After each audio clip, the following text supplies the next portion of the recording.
when New Jersey Transit decided to repaint a GG1 in the paint scheme of the Pennsylvania Railroad, it did so because of the historical importance of these legendary locomotives.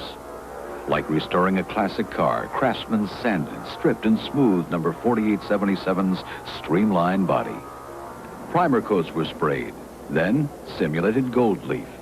Hand-cut stencils were used to make the Pennsylvania's keystone symbols, stripes, and lettering. 9 gallons of Tuscan red then brightened to a gleaming burgundy glow. With the support of the National Railway Historical Society and its own people, New Jersey Transit was now the proud owner of a true classic. A classic that became affectionately known as Big Red.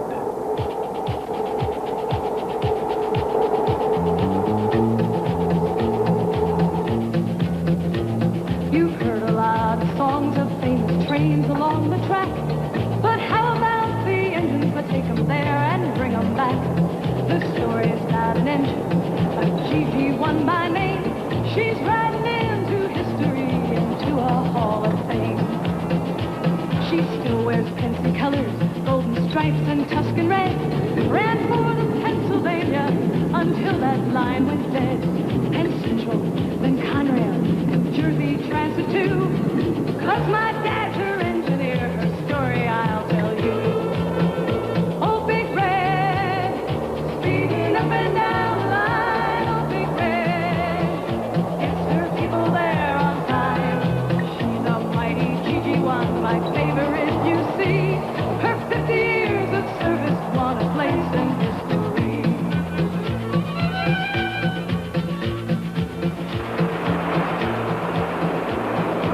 The trains of the North Jersey coastline serve the shore, beginning at Bay Head, just south of Point Pleasant. Here, summertime means fun time. The ocean, the beach. Here, too, are year-round communities.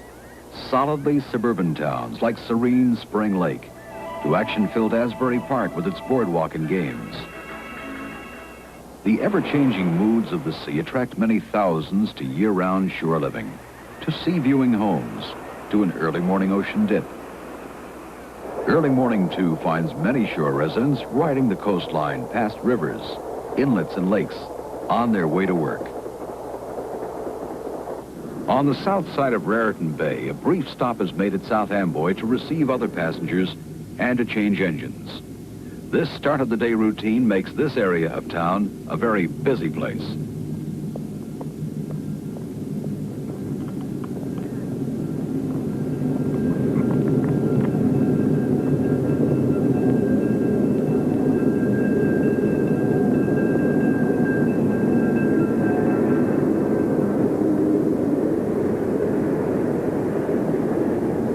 For engineer Cliff Underwood, this early morning begins like countless others in his nearly 30 years of railroading. He has worked on steam, diesel, and electric engines since he started working for the Pennsylvania Railroad in the mid-1950s. Today he will make the express run to Newark and New York with his good friend, Big Red, GG1 4877. With the G, as it is known among railroaders, he will have up to 9,000 horsepower to accelerate the 12-car express to its 90 miles per hour cruising speed.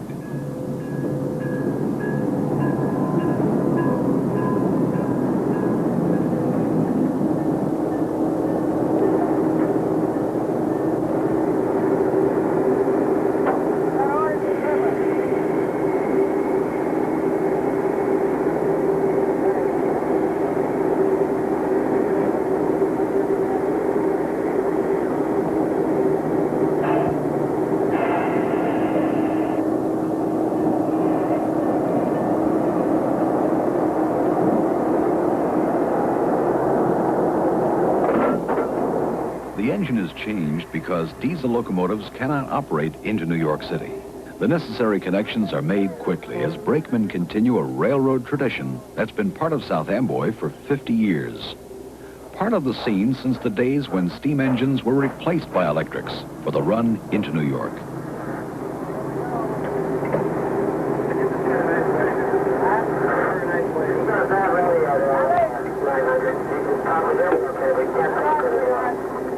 Don't beat on me!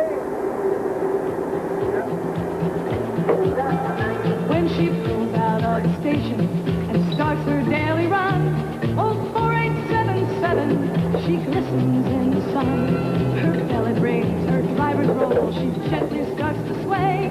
Just give old Red the throttle, she'll race down the right of way.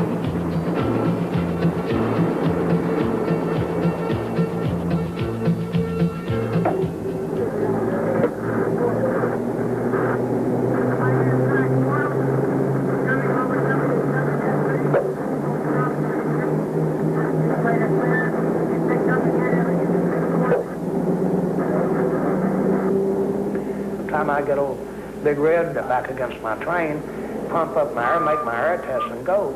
I usually leave there 10, 12 minutes late. With a G, I have no trouble making that up.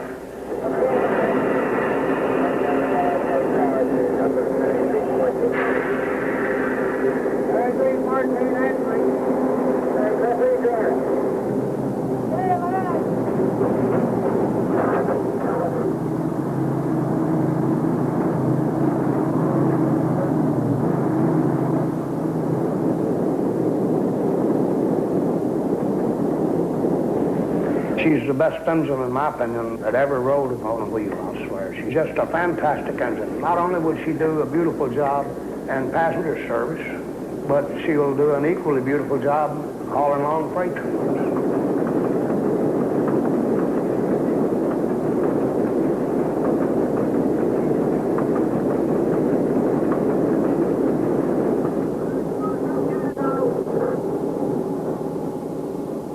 I was very fortunate having the privilege of working with the old masters. It's my hands, but it's still the old timers doing the running.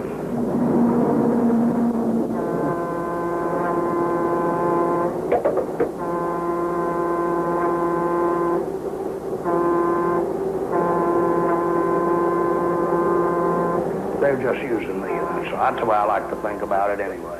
They taught me everything that I know about railroading. Like I say, they were the old masters.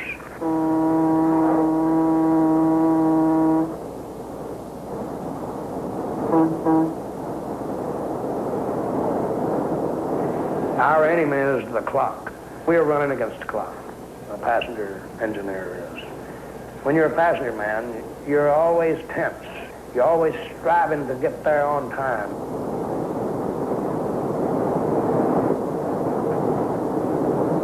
You lose 30 seconds here, or 15 seconds yonder, and first thing you know, you're behind time.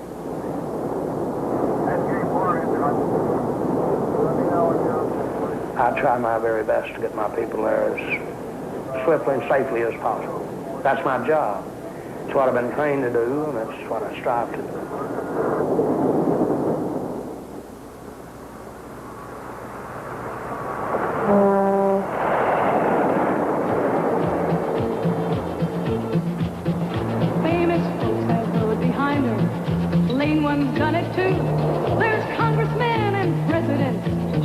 Them all through. When navies played army, her trains fought quite a few. But everywhere she goes is great when she takes me and you. Oh, Big Red, speeding up and down the line. Oh, Big Red, gets her people there on time. She's a mighty GG1, my favorite, you see. Her 50 years of service won a place in history.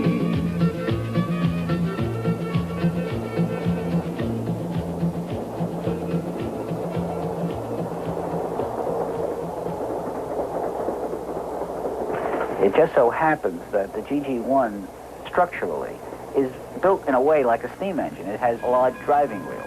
All Pennsylvania Railroad electric engines were built that way. There's no electric locomotive in the world today, as far as I know, that has driving wheels on it the way the GG1 does. The thing about it was an electric engine with large wheels that looked like a steam engine. The steam engine, because of all of the mechanical things that are on it, the things that are moving all the time, they convey the impression of being living things.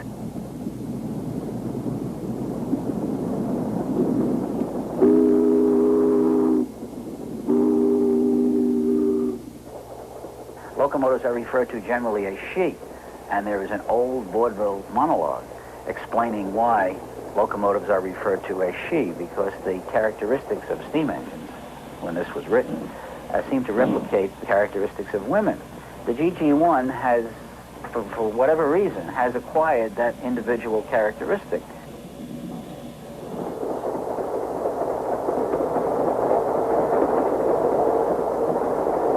The GG1 was one of the most reliable of any locomotives that ever served on any railroad. One friend of mine compares the GG1 to the DC-3 of the aviation industry. It was a workhorse, it was dependable, you could assign any job to it.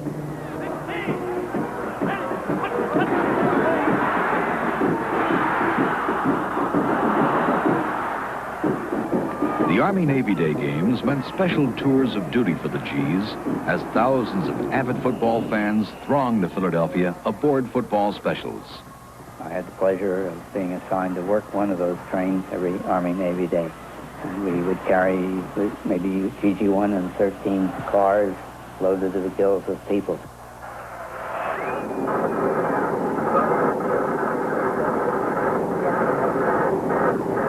Once you hit the main line, then track speed varies from track to track. But you've got tracks out there 110 miles an hour.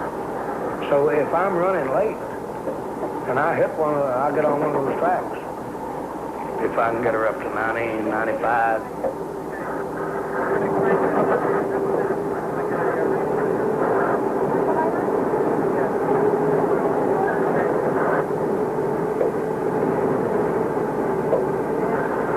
The GG1, in my opinion, is an engineer's engine. I don't know any bigger tribute I could pay her. If I did, I certainly would. At 100, 110, she'll just lay right in there, steady as a rock.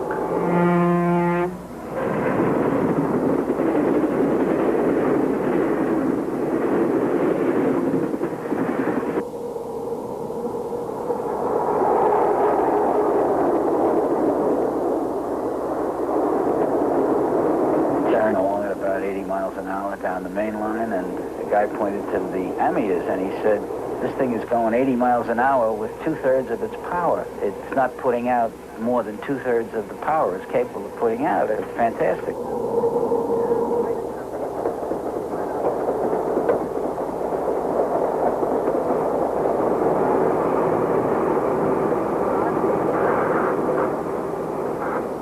The Northeast Corridor has been the stomping ground for Big Red and her sisters.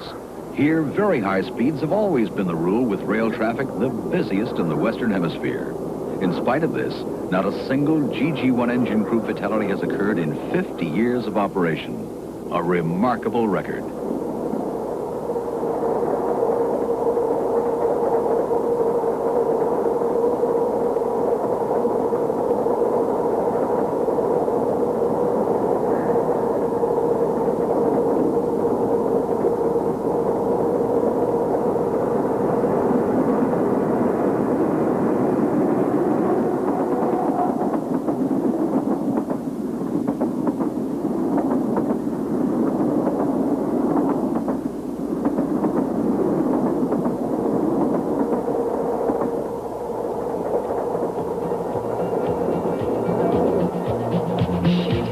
And regal trains and had her share of lore. The Broadway, the Crescent, the Silver Meteor. They're a part of this great land. They're a lasting legend. Racing down the main line with the 4877. The Broadway Limited, the Crescent, the Silver Meteor, and many other famous trains are a colorful part of the GG1 story. These trains, like the GG1 itself, were a part of the industrial design revolution, a revolution that propelled the passenger train into the forefront of the modern age. One of the industrial designers responsible for such style setting is Raymond Loewy. His work in industrial design ranged from countless consumer goods to automobiles to NASA's Skylab interior. He did many major styling assignments for the Pennsylvania Railroad as well. In 1934, the Pennsylvania built the prototype GG1, the 4800. Today, this locomotive is honored as a national engineering landmark. The heavily riveted look of the original was avoided by Loewy in his design for all production model GG1s. Using automobile assembly techniques, the designer had the body shells welded together, a rail industry first. His refinements produced a locomotive easier to maintain, with a smooth steel skin styled Streamline Modern. The styling of the GG1 is almost timeless. It was modern in 1934, and it's modern today. Over the years, the G's silhouette became familiar to many who rode the Pennsylvania's New York to Washington run. And this same shape was also well known to the many youngsters who owned a Lionel electric train set powered by an O-gauge sized GG1.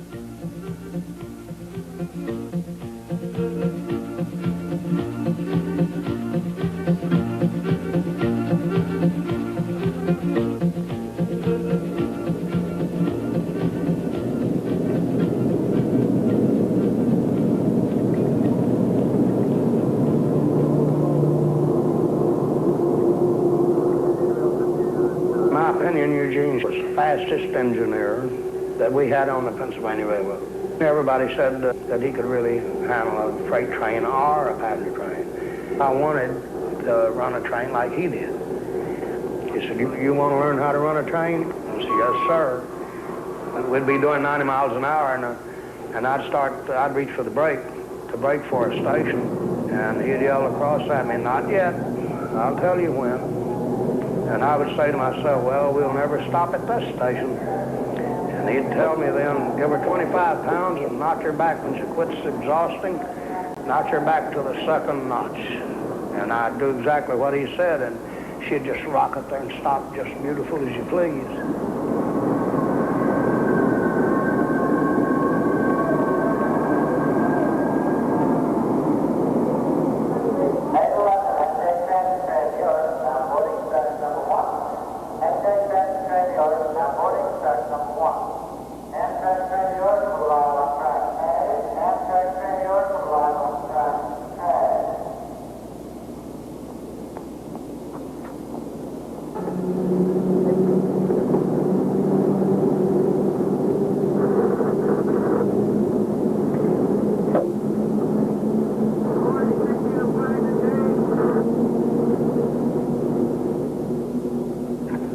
Show me one, just any engine that's going to be around long as the old GG1. She was way ahead of her time.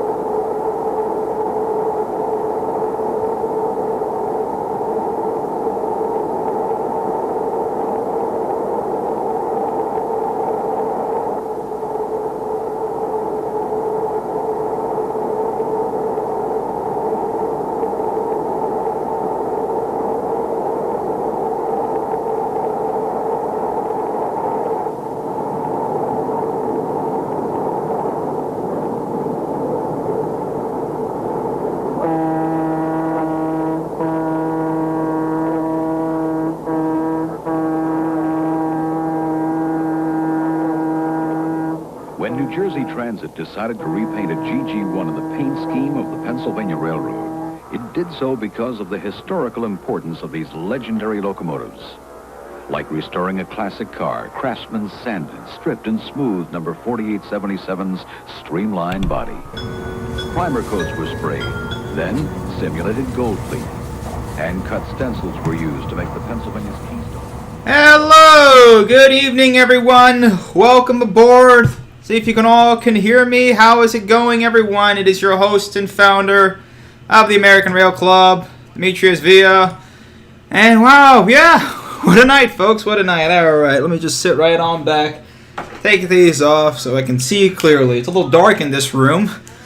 It's been a little dark all day. I don't know why, but all this week. Hello, everyone. How's it going? All right. Let's go ahead and check over here in the live chat. Hello, Akshar. Hello, Barbu. Hello, Stocking Horse. A long time ago on a railroad far away. Yeah. What was it saying? Like something about, trains, moved Western civilization. Yeah, how about that? Cowboy Demetrius. Yep. Howdy, Mohammed. We're doing great. All right, good. We can hear us. So everything's working great and fine today. My ears, like my ears. Okay, maybe it's a little too loud. I don't know. Alright, let me just put the gain. Oh, I have the gain all the way down. Alright, let me just go ahead and put this down over here then. There we are. Let's see if your ear's a little bit better now. Put it at like 5 decibels down. Let's put it there. Alright. Perfect. Alright. We're good. We're good. Alright, everyone. Alright, so this is going to be the first time we're actually going to try this on Discord. We're going to be doing these voice chats and see if we can get that going. So if you guys are not part of Transport Central, do join into Transport Central. And we'll be in there. And we're going to start the call center here. And Highcast is helping us out as well. So hopefully this will be good. But before... Let's give it like 15 minutes to get everybody in there. We'll give everybody a chance. If you are not part of the Discord server, if you're not part of Transport Central, go ahead, join it in. Link is in the pinned comment and also in the description below. So, it's going to be good. Alright, it seems like my connection here is fine. We're at 37 viewers so far, so hey, it's pretty... Not bad, not bad. Okay, oh, 40 viewers now. Okay, we're getting there. We're getting there. Alrighty. A touch loud. Okay, let's put it just a bit lower. Let's put it just a bit lower here. Alright. Let's see. Alright. Everybody good now, right? Okay. Okay, good. Good. Alright. I wanted to give a quick shout out this week. Worldwide Rail Fan, well, Sam, otherwise known as Worldwide Rail Fan, put out these documentary series. It's called American High Speed Rail Week. If you guys haven't seen it, I highly suggest you go ahead and check it out. These are very well done. Sam did a great job putting these together, as well as his team that put this together. I think it's probably the best summary up to date of every single high-speed rail project that's worth mentioning in the United States. Not that the other ones are not worth mentioning, but these are the ones that are actually being built or close to being built or are actually in service. Well, one in service, like Brightline, which we have a lot of Brightline news today. For those of you on the Patreon, I think you've already saw it, but Ben Porritt from Brightline came on online with a Zoom call.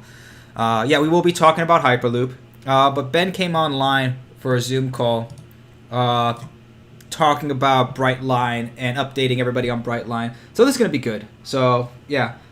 Alright, good. Okay. Discord username, it's going to be on there. I'm going to be on the live stream call, so not to worry. Because everybody's going to be adding me. I'm going to get like 1 billion different friend requests. Although we should be good. Okay, let me just get myself here on the live stream. Just connected, just in case. Okay. And hopefully the mic will pick me up. Let's see what happens here. But yes, go ahead and check this out here. I'm gonna put a comment or link this over here so you guys can go ahead and see this. Copy link address. Let's paste it there. Yeah. So go ahead and check that out, guys. That's pretty good.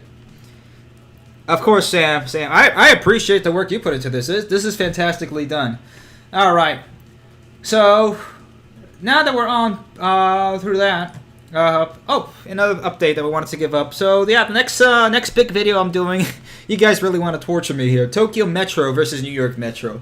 I was working on that one, and that was going to look like a 40-minute video or whatnot. But if it's going to be 40 minutes long, so let it be. I mean, that's actually better for the YouTube algorithm, right? It likes, bigger videos. And especially bigger videos that, make it seem like you're watching a 10-minute video, but it's like, wow, this is a 40-minute video, time goes so fast in it. So hopefully I can make one that's, like that and try not to bore everybody to death, but I don't think, I'm not too good at boring everybody to death, Alrighty. So, yep, that's the next one. And as a question, some people are asking, well, what about the rest of these topics? We will be talking about the rest of those topics. These are topics I want to talk about. I just want to prioritize them and see what you guys want. Since it's been a bit. Not too long. I mean, the last big video I did was, back in January. Well, it wasn't really a big video that I did, but let's say the last last edited video that came out before the Biden one was, back in January. So, let's keep going. What's this? Oh, we all know what's happening over here. I think you guys know. Transportation, and it's not just about trains. Hang on, folks, because it's going to get a little wild here with, 15% of the world's, goods coming through the Suez Canal. But since everybody's talking about it, I might as well just mention it a little bit. But yeah, this is how interconnected our world is now. One little crash and, somebody doesn't know how to go ahead and, drive a ship or sail a ship. And, they're all stuck. So that's where we're at right now.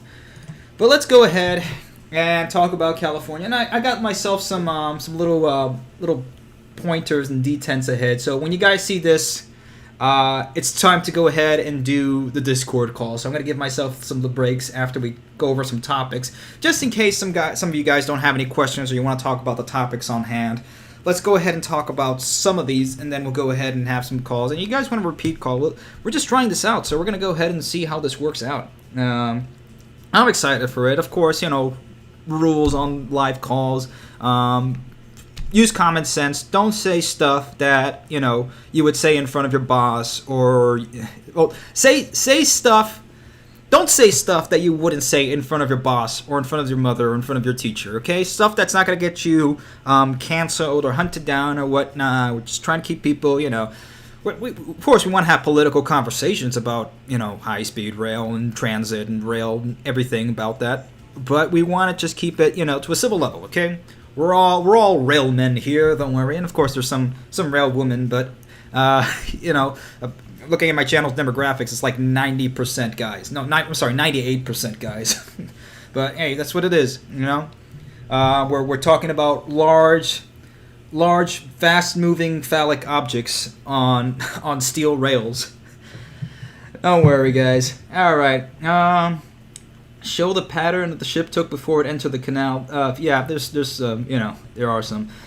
Discord call start right as my dinner arrives. I'll probably be back soon. All right. Sorry about that, Pensy fan. Yeah. I'll try to put more. I'll give people more of a warning when these. If we're gonna make this a Friday thing, well, let's put it this way. How many of you guys are good with the Friday? Put a 1 in the comments if you're good with these Friday streams. Put a 2 if you're not, and we'll see from there. Let's see why the. All right. Are women sexist against trains? I don't think so. I'm pretty sure women would like trains.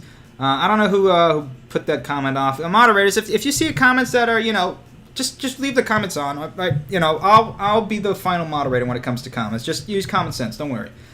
When do the calls start? We're gonna have the calls starting. We're gonna go through about a couple articles here. We're gonna talk about California, then a little bit about Brightline. So in about 15 minutes, we'll talk about it. All right. Let's check the comments over here. So one. I see several 2s. Okay. One. All right. Perfect. Okay, so we'll keep this Friday schedule for now until something else comes up. I think we're good. Yeah. All right, one if it was later. It's actually pretty late over here on the East Coast. It's 8 o'clock. Again, yeah, I wish I could be, on live for everybody else. Jeanette Sanchez, I missed the meeting about Brightline trains. Don't worry, I'll be going over that soon. And also, I'll mention that a bit later. Speaking of, if you guys are on Patreon, all right, to our fellow Patreon supporters, you guys are amazing. I know I haven't been as keen on keeping everything up to date on the Patreon, especially on the merchandise. I've been pretty terrible when it comes to getting the merchandise out. And now Patreon has come out with a thing that makes it easier for them. You give them a little bit of a cut, and they'll go ahead and send the merchandise for you. They'll sort of act as a middleman, because I'm terrible at trying to keep everything on board with everything, because I'm just a very one-track-minded type of person when it comes to just doing videos.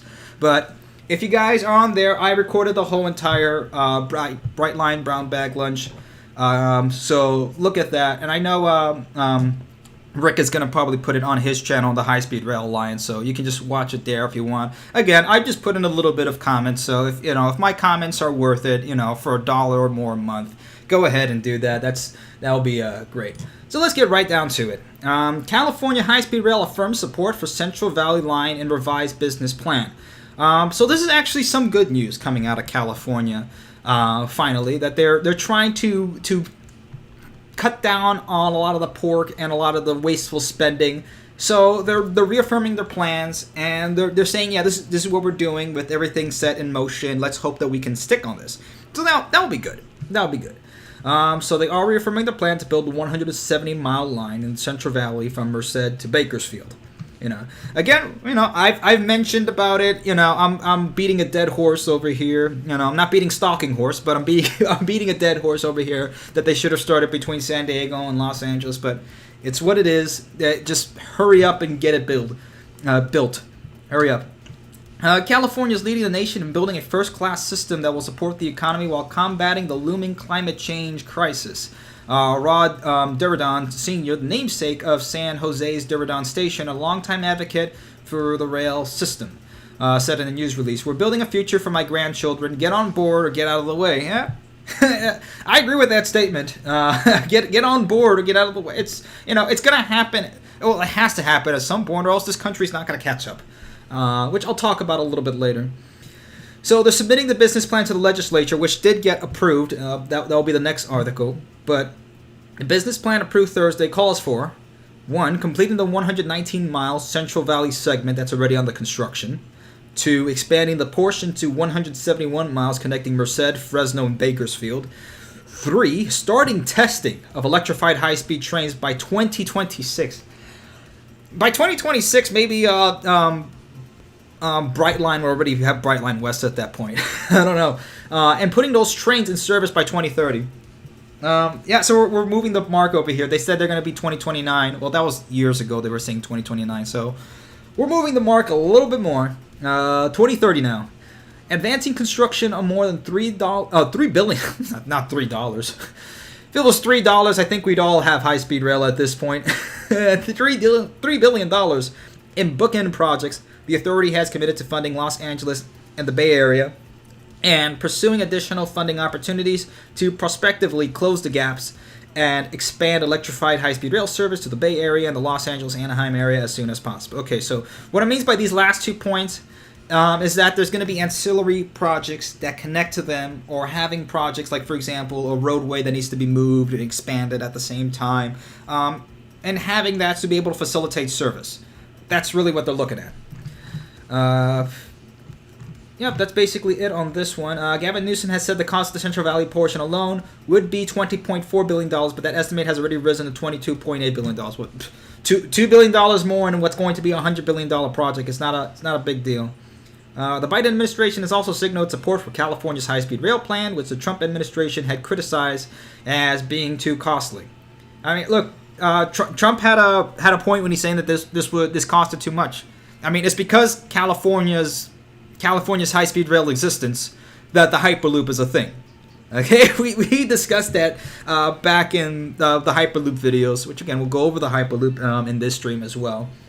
But the Hyperloop, and literally on the first page of that 58 or 59 page alpha document, Elon Musk goes ahead and puts out that he was sick and tired of the California high-speed rail plan, that it was going to cost too much and it was going to be too slow.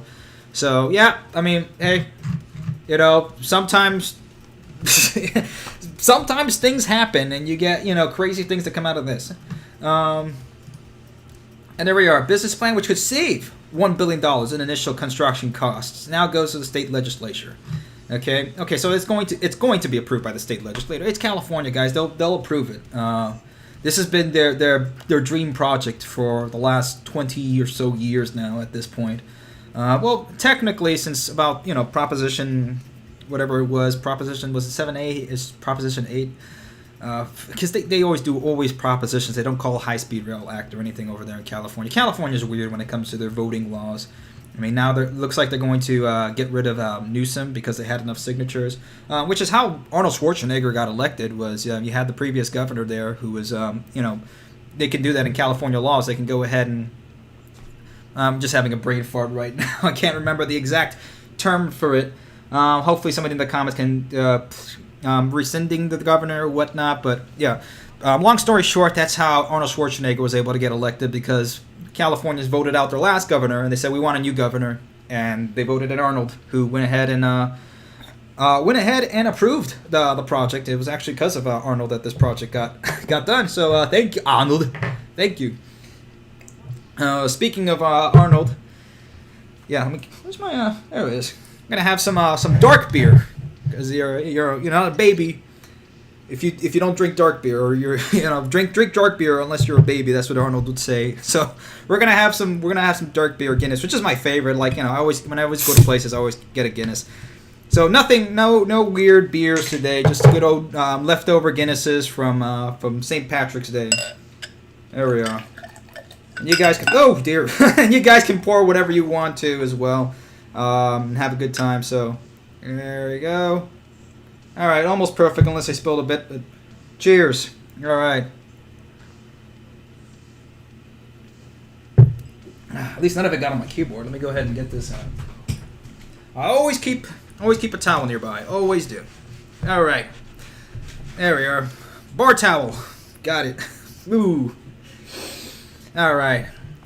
So, okay. So here was the things that are important here. Last summer, the California Assembly passed a non-binding resolution calling for redirecting the $4.2 billion available in state bond authority to other rail projects, primarily in Southern California. Thursday's negative votes came from Southern California members Ernest Camacho and Martha Escutia, and from Andrew Botros. Those are all Mexican-sounding names. I mean, they're all Hispanic names, but it's like when you're Hispanic, you can tell the difference between what's Mexican, what's Cuban, what's Argentinian, or what. Who was appointed a year ago by Assembly Speaker Anthony Rendon of Los Angeles, authored the resolution. This is the big reason why I brought this up, because you basically missed your biggest market in California. Because your two largest closest metro centers are San Diego and Los Angeles. So now that you didn't throw them under the bus, but now that you're saying, we're gonna start on this area first instead of there. Yeah, now they're gonna say, well, we don't want that. We want money for us. You're redirecting it to a project that's not gonna help us in the short term. We're gonna vote no on the California high-speed rail project because we want the money. We want the money to help our people. Politics does get very localized like this, and that's the thing that I'm saying. We have a much better chance of changing the politics of passenger rail in the local level than we do at the federal level. So that's, again, it's just proving it right there. But more of the board's discussion was taken up by a presentation from the Authority Chief of Rail Operations, Frank Vaca, who detailed a yet-to-be-approved proposal to begin high-speed service on a single-track line that cut costs and speed construction for a 2029 opening. So that's their earliest they can get if they can speed this up. He said a single-track railroad could save $1 billion in initial construction costs because it would delay laying 150 miles of rail. Of course, there's pros and cons to that. The only pro is that, you save money. The con is that apart from being a safety issue, okay, it's more of now an issue that you're not going to be servicing as many customers now, or as many riders, because you're just taking down that capacity to just one line. So, again, you can't be cutting corners in something like this. You can't. The Chinese certainly didn't. The Japanese certainly didn't. None of Europe certainly didn't. It's only California that's having a major issue trying to get this done. Single track service is now operated. Maybe I was wrong. Single track service is now operated on some high speed. Well, that's the difference. On some high speed lines in Spain, Germany, France. Okay, the problem is that those lines are less populated. Now, true, you have a point. Merced and Bakersfield are less populated, and they are shrinking cities in California. People are leaving California in general, but Bakersfield and Merced are like one of the two on the top. So maybe having a line there, just maybe one single line between Bakersfield and Merced, and then having double tracks on the other lines to the more larger cities, that may be a possibility. But, again, when I'm saying, when they're saying that this happens in Spain, Germany, and France, they're saying it happens in less populated areas, in areas that don't get as much service, that don't need the capacity. That's the only reason why. So they only have like a train that goes, once every hour or so, in one direction. Let's see. Yeah, waiting in a siding is not very high speed. Yeah, that's the thing. You're gonna end up like that's it ends up to an Amtrak problem. I don't know how many times in my lifetime when I was riding on Amtrak that we were basically stopped for an hour or two because we had to wait for a freight train to go by, and we're just watching this freight train going by at 3 miles an hour. All right. Perfect. Okay, so there's people joining into the chat. We'll be there soon. We'll wrap this part up and then we'll get there. So this is, good. The Rail Authority plans to receive bids later this summer, which expects will provide further cost savings information because bids are to cover both double and single track construction scenarios. Yeah, this is the problem.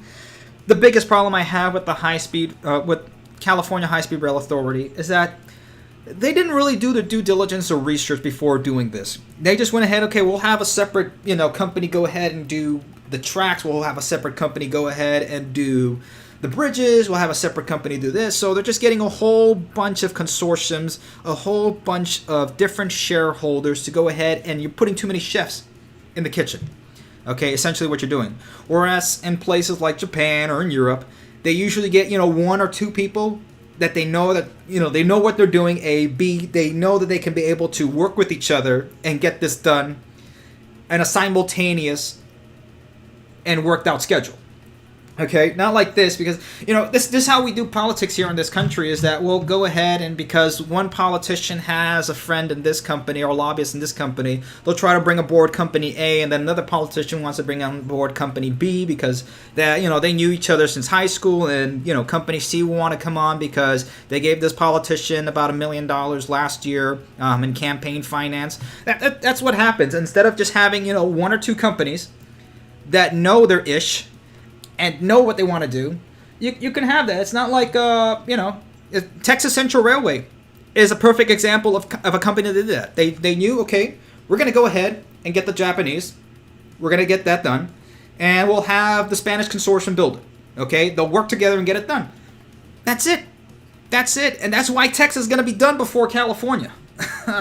Despite California's, terrain, and they're building in a place. It's called the Central Valley for a reason. It's pretty flat.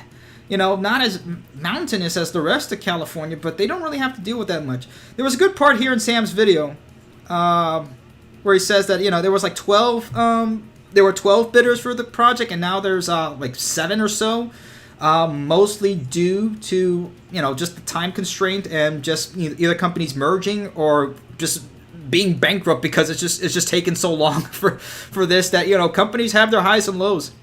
Where was this? Sorry, I have it at 3 times speed. That's how I listen to like every other YouTube video. I usually watch them once at normal speed, and I'll watch it at 3 times just to go ahead and put that up. But let's go ahead and put it on normal speed. There we are. The groundbreaking. Unlike other high-speed rail construction. Okay. Let's see if speed of needs and fitting. High-speed it was somewhere around here. Miles per hour. Here we are. Okay. California is prone to earthquakes. 10 separate companies expressed interest in building these cars, and now in 2021, that number has been whittled down to 7 companies due to companies merging and going bankrupt. As of right now, all we know is that the railroad will initially purchase 15 to 20 trains, and that's true, and that's because and look at the renders. They've gone to rendering TGVs, to rendering N500s, 500 series Shinkansens and N700Ks and stuff like that. They have no clue what they're doing or what the rolling stock is going to be, whereas Brightline in Texas has their ish together, and they know what they're going to do. And this is why Brightline is just moving ahead. They're just building. The future is bright because of Brightline. It's the only thing that keeps hope in this industry. Brightline keeps on chugging on. That's the thing. We've never had a champion project in the 50 years or the 60 years we've been talking about high-speed rail or passenger rail, bringing back passenger rail to its glory, to a newer glory, until Brightline came along. What a fresh breath, a fresh citrusy smelling breath of fresh air that you can just get into here. And Brightline has just been a fantastic company. They've just been taking blows back and forth, and they've just been slugging it, and they just push back. They're just doing fantastic.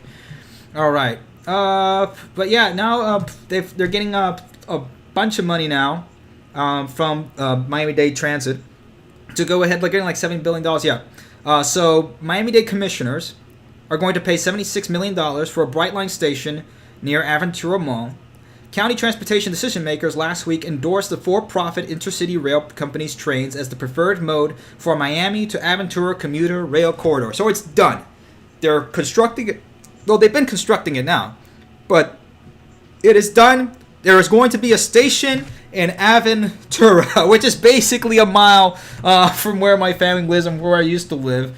It's right there. It's right there. It's a hop, skip, and a jump away. Especially North Dade. There's a lot of people who live in North Dade or even in South Broward, so that makes perfect sense to have it right there. And probably the only mall that will be left in the United States if every single mall goes bankrupt, Aventura Mall will be the last one standing. I guarantee you that. But this is a good thing. Okay, now you have a private company because they have their crap together, because they know what they're doing, because they have their investors, lined up and ready to go ahead and help them out, and they have their ducks in a row. You have now local municipalities and politicians ready to work with them. This is exactly the type of solution this country needs. And you can have that. You can have private companies and governments working together. I mean, we see it all the time, sometimes in dark ways, with stuff like wars or stuff like that. But in good ways, this can happen. This is exactly what we want. That's what this country was supposed to be doing. If we're all about capitalism and all about having the working man being able to have any sort of opportunity to do what he needs to do. So yeah, I know some guys are asking questions about Brightline. I'll go into that real quick. So yeah, it's happening. Aventura is happening, and Brightline is going to put out about $345 million to build the rail infrastructure in the stations, park and ride facilities, more depots and trains. There's going to be more trains there. And operations and maintenance are going to cost $16 million a year, which they'll make that really quick because Aventura is probably one of the most... of every single place in South Florida, Aventura is the one that has been clamoring and has been needing. For those of you not familiar with Aventura, Florida, it's right there in northern Miami-Dade County. It's about 15 miles north, or 10 miles north of downtown Miami. But it has probably the biggest mall in the United States. Well, the largest mall in the southeast, Aventura Mall, and a whole lot of high rises and just it's basically like, I don't know if you guys have played Cyberpunk, but basically like the rich part of Night City. That's basically what Aventura is. And of course, the rest of Florida and the rest of Miami is like you're living in Hialeah, but not all of it, but you know what I'm saying. Because I know there's some people here, and I'm sick and tired of saying, "Oh, you say too much about Miami," but have I been wrong? Have I been wrong? All right, and okay, so I wouldn't call this really bad news, but they have a date scheduled out that they are going to connect Disney World at the earliest in 2026. So they're going to get Orlando done. 2023 is when they'll have trains to Orlando. But between then to Orlando and then to Disney World, it's going to be about 3 years. Because that's going to be more infrastructure they're going to have to build. And that's going to be a little trickier to get done. Honestly, that's a lot trickier to get done there. But they're giving Brightline a deadline of midsummer to negotiate an agreement with local and state agencies. This agreement includes securing leases that would involve adding the station at Disney Springs by the end of 2023. So they're trying to see if they can get something over here and get that. Of course, people are going to try to say, well, can we get to speed it up or whatnot? We have to be realistic, especially given the economy and the state that it is in right now. So let's talk about Brightline, some questions and some answers that came today from Bren Porritt, and I am going to get in contact with him. So he's the VP or senior, I think he's senior corporate affairs manager at Brightline. So he's the guy that goes ahead and goes around to different companies or to, business meetings, for the community business meetings and whatnot, to go ahead and make connections and support Brightline and get other businesses that want to support Brightline and get them on board with it. But they're saying, so this is the new thing right now. Fourth quarter, 2021. That means in time for Thanksgiving and Christmas, for this holiday season. They're looking at reopening Brightline. That's the current date right now. Brightline will reopen, according to what we heard today, if everything goes as planned. There's no 3 billion mutations of Corona Chan or anything like that. But by fourth quarter 2021, they will reopen. So let's hope that happens. Yeah. Okay. So some people are asking about extensions. So this is exactly what we're talking about. So if you guys can see this map, let me see if I can zoom in here. I hope you guys can hear me all right, and hope the music's not too loud. It shouldn't be too loud. Yeah, it's like down to like negative 40 decibels, but I'll put that down a little bit more just in case. So here we are. So, and they have talked about having other extensions in other places, okay? So Miami, Orlando, of course, that's their main focus. But look in this map. You see Atlanta to Charlotte. And they've been talking about Atlanta to Charlotte for a long time. Chicago to St. Louis. Okay? This was even back in the American Train documentary. If you guys haven't seen that, that was the thing that made us. But they've been talking about this for 6-7 years. That they've been looking at other plans. Even DC to Boston and New York. Okay, now before you get too far there, I know there's a lot already going on in the Northeast Corridor. You already got Amtrak and you have the Northeast Maglev, hoping that will happen too. But this is what they said, quote, Ben Board said this about the Northeast Corridor. He said, quote, would love to eventually be there, end quote, but our priority remains Florida. That's exactly what he said. Their priority remains Florida. They'd love to be in other places, but they're right now focusing on Florida, which they should, okay? So for you guys asking where they're going to go in other states, for right now, the only one that's confirmed and hopefully happening soon is Las Vegas to Los Angeles. That will be happening. And yeah, they have the Texas Triangle over here, which, again, they're looking to see what happens in Vancouver, Portland. These are all, probably like the top 5 city pairs outside of, Miami to Tampa. That they can go to. Now, of course, could they do the California high-speed rail? Yeah, probably, but they're not going to go ahead and, do that, and especially now that the project's already moving on. Could there be a possibility that they take over that project? Yeah, there's a slim possibility that they could. All right, let's speed through here. Okay, yeah, and then the Aventura Station, anticipated completion next year. That's according to, if everything goes to plan, because they already have a building, so they're going to go ahead and have it completed, hopefully by the end of 2022. Okay, so that'll be excellent if they can do that. And some people are asking, how about a bridge over US 1? There you go. There's the bridge, the catwalk or whatever you want to call it over US 1. So there we go. That's going to be a big money maker. In Boca Raton, they're going to start construction in the next several weeks, according to what he said. Now, some people are asking about the Port of Miami. We see that in the comments below. The Port of Miami. Again, the reason why they were looking at the Port of Miami was because of their original contract that they had with Virgin, back in 2018, because Virgin was going to go ahead and have Virgin, cruises over at the Port of Miami. And of course, everybody knows what happened to that, which I'm going to put out a video hopefully this week about that whole kerfuffle about what's going on between Brightline and the Virgin. So I'll tell you a little bit more about what's happening there, but. And that's not really going to happen because also, let me see, do I have this here? Here we go. Yeah. CDC says no sale order to remain in place until November 1st, despite Cruise Association requests. So cruises are not going to be happening anytime soon. It's not a terrible. It is a bit of a euphemism of what's going on in the cruise industry. It is complete destructo hell. In the cruise industry, you're like, I'm downloading the Doom expansion. You're like a little imp to the Doom Slayer, to Doom Guy here, and that's what you are. The cruise industry is the little imp, and Corona Chan is the Doom Guy. You're not doing too well, at all. But this is the big thing that they're talking about is transit and mobility connecting to Brightline. Because again, you can have high-speed rail, you can have everything that you want. Speaking of, by the way, let's just move around. Hold on. There we go. There you go. See? I got it up on. Now, I was going to get it on the door. The problem is, this frame I got really, this is really an awesome frame. And I got it at IKEA for like $19.99, I was looking at Michael's and they were going frames for like $89. I'm like, I'm not paying $89 for a frame that costs more than the poster.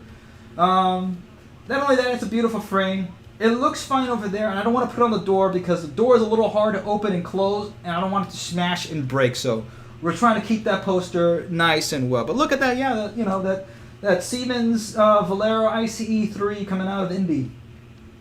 Good old Indy there. So yeah, stuff like that can happen, and you guys can see it as I'm bobbing and weaving my head. It's those Cuban and Italian genes that just moving your hands and head around all the time. But this is the important part of here. Speaking of moving around, the future lies in mobility-friendly networks. So they're encouraging cities to build, robust transit networks. You're gonna have that, and of course, people asking about Tri-Rail. They're trying to get Tri-Rail into the Miami Central Station this year. I mean, they've had the signage up there for years. The Tri-Rail platforms are gonna be right up here. Platforms 3 and 4. But they've been, trying to get that done. Of course, get Tri-Rail to get that done and have more transit-oriented development. And transit-oriented development has been so well in this area that a whole lot of businesses are moving in now. And Ben was talking about that they have Goldman Sachs now moving out of New York and coming down to Florida. And BlackRock actually bought one of these office spaces here at Brightline. I know what you guys, especially millennials, think about Goldman Sachs and BlackRock. It's like the devil incarnate. But hey, it just goes to show you where the money is. Businesses are just going to be about money first, right? So they're moving where the money's going. That's exactly what it is. Whether it be good or bad socially, that's an entirely different thing. Yeah, it's connected, but we're not going to be talking about that in this show. If you know, you know. So I'll just leave it there. But the good aspects of this, things that we can say are really good about this, is that, of course, apartment living in urban spaces are, what's needed, okay? It's the most efficient way of living in an urban space, right? So they had it spurred about 1,000 apartment units in West Palm Beach because of the station, because of Brightline Station right there in the vicinity, in walkable distance, like a block or two away from the Brightline Station. 1,000 new apartment units are being built or have been built. So there you go. A whole lot of people now are just going to be living right next to the Brightline Station, and they have most of South Florida just a walk away. They just walk into a train and they're whisked over to Aventura or Boca Raton or to downtown Miami. And this works for people who are working at these office spaces here in downtown. They don't have to live in Miami-Dade County. They can live over in Broward County or West Palm Beach in Palm Beach County and go ahead and take Brightline down for their daily commute. Things like, of course, I bang about the bicycles and, the ride-share bicycles and Lyft and stuff and whatnot. But you need those things, sometimes, in a place like that, just having a proliferation of these options is giving people a chance to move around. That's the good thing. Now, the funny thing he did mention, there's a plan to have the Boring Company actually connect the beach in Fort Lauderdale to either the Brightline Station in Fort Lauderdale or near the Brightline Station. So now you're having, of course, these pie in the sky, pipe dream ideas happening, or coming up because of it. But it's all because of Brightline. So you're having options going on because of that. And here's a little bit more about Brightline West. I liked how Sam called it, a City of Angels to Sin City. And we were talking about Las Vegas a bit in the Discord group. In the general chat, that Las Vegas, hey, it's more than just gambling, and I know, gambling is bad. It's not a good thing to do. I think the only time I gambled was once in a cruise ship. My mom gave me $20, and I was just 18, and she said, here, go ahead and play at the casino, okay. And still to this day, I have in the jacket what ended up with that. I had $20, and by the end of it, I ended up with this little ticket that says redeem 2 cents. from Royal Caribbean Cruise Lines. So I said, like, never again am I gonna do that. Never again. I might as well just put 25 cents and play Galaga. Which, you know, the casinos will, you know, eventually, as, you know, you have basically two big demographics that love casinos. American boomers and Chinese. Okay? Those are the two big consumers. And as one's going to start to, you know, whittle down a bit, you know, it's what happens. You know, I don't know. Maybe Chinese millennials aren't really going to be too much in casinos after a while. So maybe casinos will be more of like, you know, big giant arcades, you know, arcade titty bars, I guess. I don't know. I really don't know. Those are bad too, okay? Don't be coomers, guys. Do not be coomers. So this is going to be good. All right. He said women should like trains. Yeah, women should like trains. You know, for a number of reasons. Everybody should like trains. Okay? It's a lot less stress. Okay? For everybody. All right. Let's try this out. Let us try the Discord call. We're ready and set. All right. So, hi, Cast. If you're ready to go, let's get this going. Let's see what happens. Let me just hope my settings are right here on Discord. Hopefully I can be able to... let's see. User settings. Just going to make sure. Input device. Microphone. Let's get the microphone set. Output device. Okay, let's check. Check. Testing. 1 2. Testing. 1 2.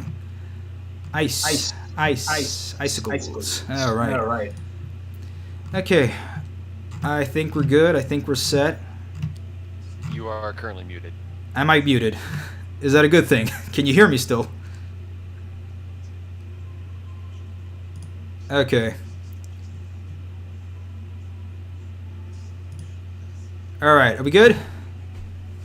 Oh, wait, let me unmute myself then. I cannot hear you. Okay, hold on. I got it. Let me see. Why won't it list? Okay, there we go. All right, now can you hear me? Yep. All right, perfect. All right, let's get this started. Thank you, Jack. All right. Let's see. First guy. All right. All right, do we have a name? It's Arc Virginia Beach. Arc Virginia Beach? Or whatever you want to call it. Unmuted yet. Okay. And you guys don't have to put in your real name. If you want to put a nickname, that's perfectly fine. Doesn't matter. You know, put whatever you feel like being called. You know, if you want to be called Barney the Purple Dinosaur, that's fine. I don't know. Maybe that's a symptom of something weird, but let's go ahead and get these calls going. Let's see what's going on. All right. Arc Virginia Beach, or Egus, I think is what it says there. You're currently muted. If you want to go ahead and unmute yourself, buddy, we'll get this going on. Don't worry, these things are going to happen the first time around.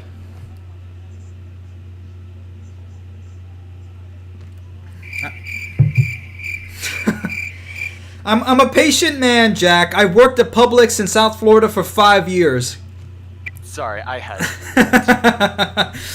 I am the most patient man on earth. You don't know the stuff I had to do. No, Publix is a fantastic company, by the way. I know I keep talking about Publix, and some people keep getting ticked off about Publix, but it's true. Publix is the best grocery store in the world. We don't have those up here in Minnesota. So you don't? Yeah, I know. Yeah, we have Kroger. It sucks.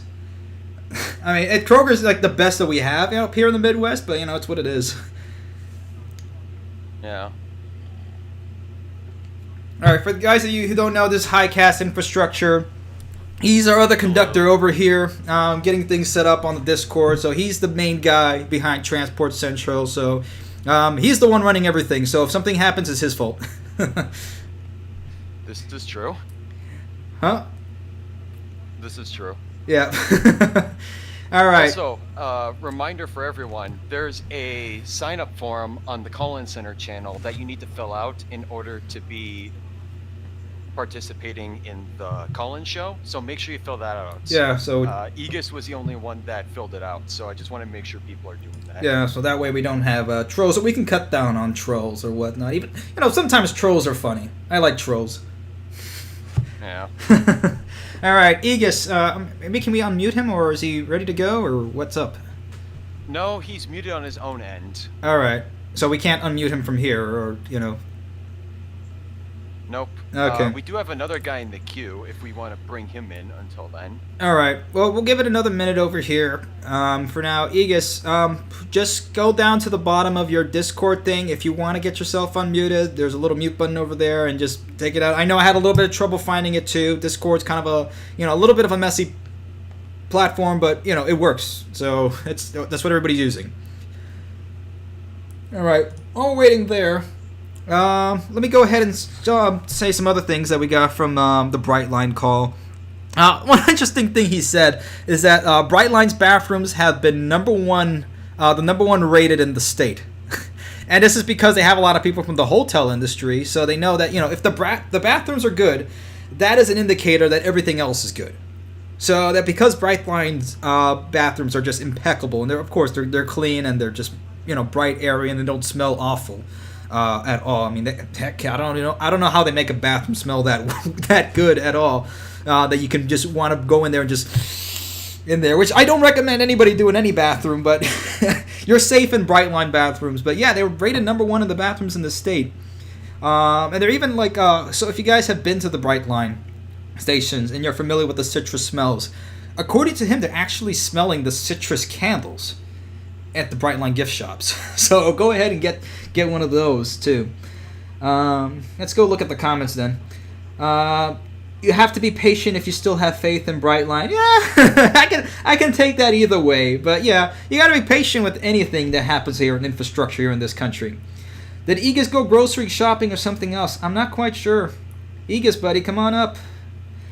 All right. All right, let's go ahead and put somebody else on. Aegis, if you can get your stuff in order, we'll keep you on the queue and we'll get you in next. But let's go ahead and put somebody else here, Highcast. Okay. They look modern and clean. Yeah, and that's the thing. You gotta keep things modern. You gotta keep things clean. Okay, next guy, Metrofan81. All right, Metrofan81. Can you hear me? And he left the call. Ah, okay.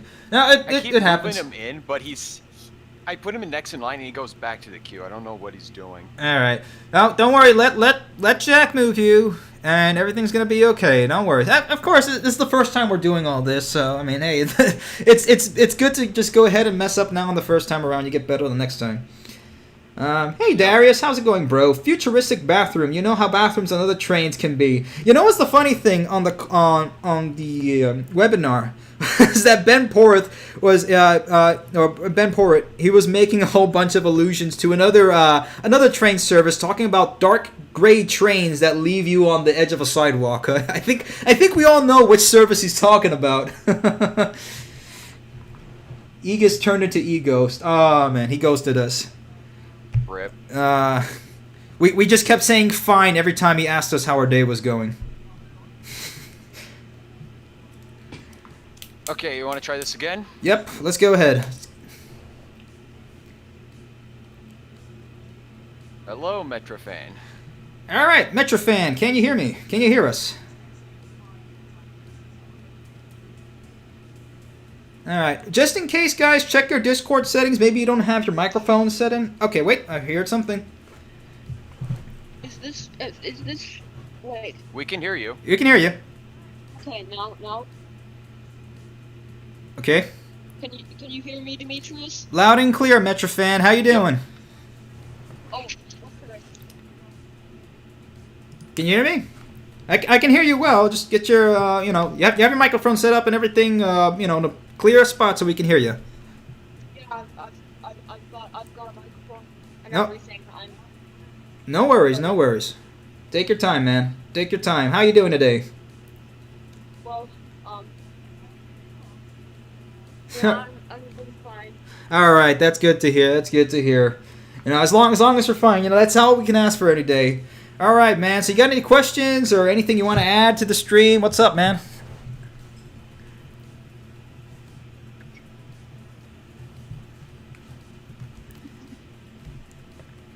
You there, Metrofan? Yeah. All right. So what's up? What would you like to contribute to the stream today? If you want to ask a question, and he's gone. Oh, he actually left his question in the response. Ah. You want me to read it? Okay, fine. Yeah, sure. If you guys want to leave a question or something like that, you can leave it in the comments here, or you can leave it in Discord. I mean, that's perfectly fine. You know, some people have stage. Well, he left it on the forum. He didn't leave it in the comments. All right, that's fine. All right. So what's this question? His question to you is, how did you get started with YouTube? How did I get started with YouTube? I have been on YouTube since YouTube has been a thing. Since I was in middle school and YouTube just started coming out. You know, I've always been on YouTube. When I really became a creator on YouTube was back in 06, 07. I started making, I don't know if you guys remember this. I don't think you younger guys remember this, but there's a program called Pivot. Pivot and Flash. Of course, Flash is still around now, but I started making stick figure animations, and you know, well, I made comics like before. Like I used to make comics like in elementary school and whatnot, and it grew into making animations. So I started making animations on a company called Stick Entertainment Incorporated. You know, stick figures and stick entertainment. But that's how I started on there, and I started making, you know, YouTube videos for a while, and then from there, I've been learning editing and 2D animation for the longest of time, and you know, helped other people edit their videos, whether it's for school or, you know, somebody's parents that said like, you know, hey, you know, real estate, you know, people, we need like some video edited. I know you can do it, you know, for cheap or whatnot. I'm like, yeah, that's fine. You know, child labor works. So I was doing that, and you know, of course, I've gotten a big repertoire of, you know, editing stuff. Everybody knew if you wanted something edited, you go to Demetrius. So it came from there, from, you know, being on YouTube and doing stick figure animations and random stuff to just, I've been into trains for the longest of time, but I really got into it back in college of high-speed rail advocacy because of a TEDx conference that they were having, a TEDx FIU conference. I got into TEDx, I was actually selected to go ahead and speak. If you guys know the story, long story short, they didn't like what I had to say about the government in general, that, you know, there should be more privatized, and let's put it like, you know, you have a lot of people in college that are, you know, administrators in college that are way too political and they take everything too serious. So here it was, 19-year-old me, who was a week away from speaking at the TEDx conference, and because I said something politically incorrect, they basically took that out. And by politically incorrect, I didn't say anything racist or anything like that. I just said that we should have private companies be running high-speed rail, like places like, you know, All Aboard Florida at the time. So I got, you know, pretty ticked off. And the thing about my rage is that my rage will turn into action, positive action. That's always the thing I do with it. And I said, you know what? I'm going to create a documentary, and I'm going to get a heck of a lot more viewers than I would have got at TEDx FIU. In fact, I'm going to get more viewers than TEDx FIU was ever going to get. So I went ahead and, you know, made the High Speed Rail America Club with a whole bunch of my friends that are still friends to this day. And hopefully we'll be friends forever and ever. And, you know, at FIU, we made the High Speed Rail America Club, and it's turned into the American Rail Club. So, yeah, that's in the story as quick as I can. And for those of you guys who are looking to get into YouTube, you know, YouTube right now, it's a completely different place than it used to be. It's going to require a lot more work and consistency in order to make videos and get there on YouTube. It's been like that for a couple years now, with, you know, people burning out from YouTube, but, you know, that's the thing, and that's why I've been on and off on YouTube, because, you know, sometimes I just want to go outside and just, you know, hike forever or something like that, and hopefully not get lost. All right, we have any more, anybody else in the queue, or are we all good, Jack?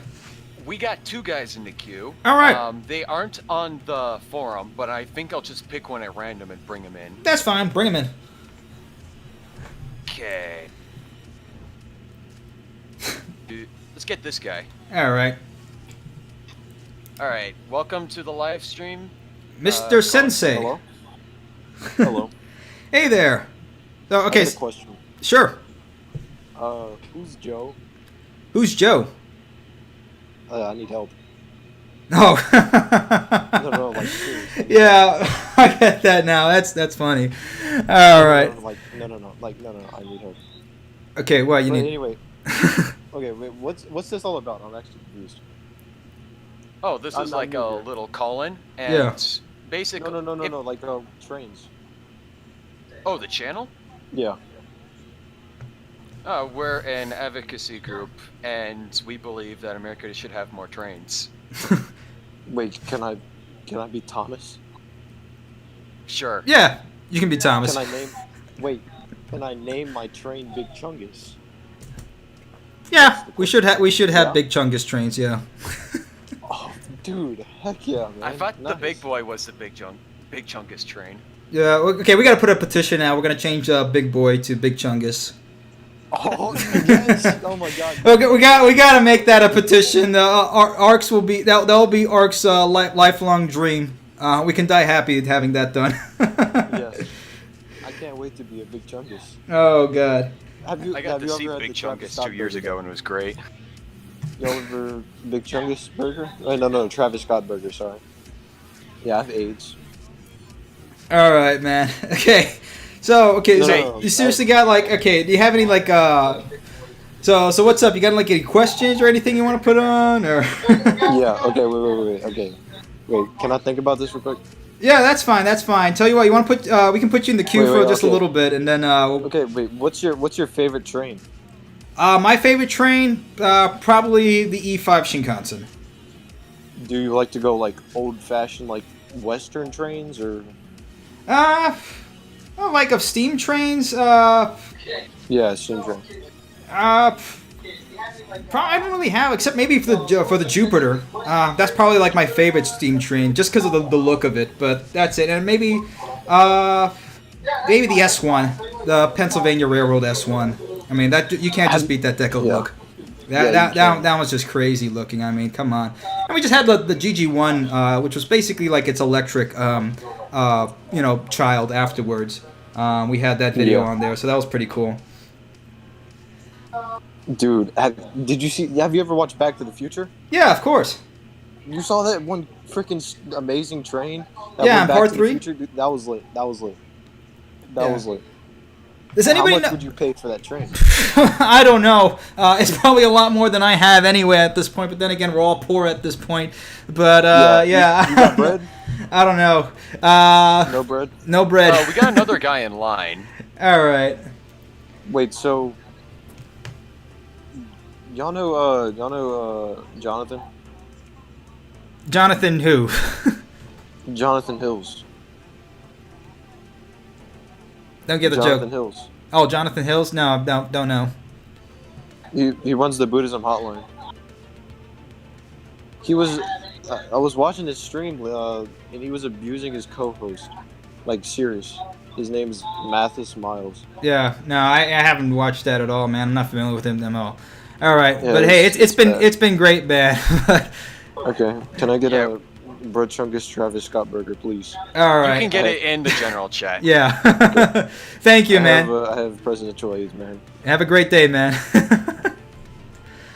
Well, that was funny. Okay, next guy. I know the guy was trolling, but that's all right. Yeah, it was fun. It was fun. I got a laugh out of it. We can roll with the punches, but I mean, like, we got another guy in line, and I Yeah. don't want to keep him waiting. That's fine. So. Yeah. Okay, so the next guy is Seek Lakers fan. Seek Lakers fan. All right. Can you hear us, Seek Lakers fan?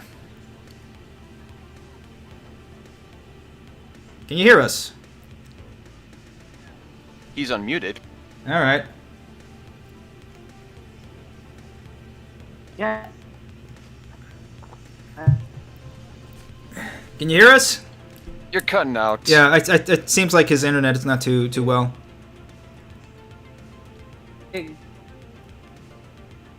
Are you on mobile? Are you on a Wi-Fi connection, Seek Lakers fan? Just Oh. All right.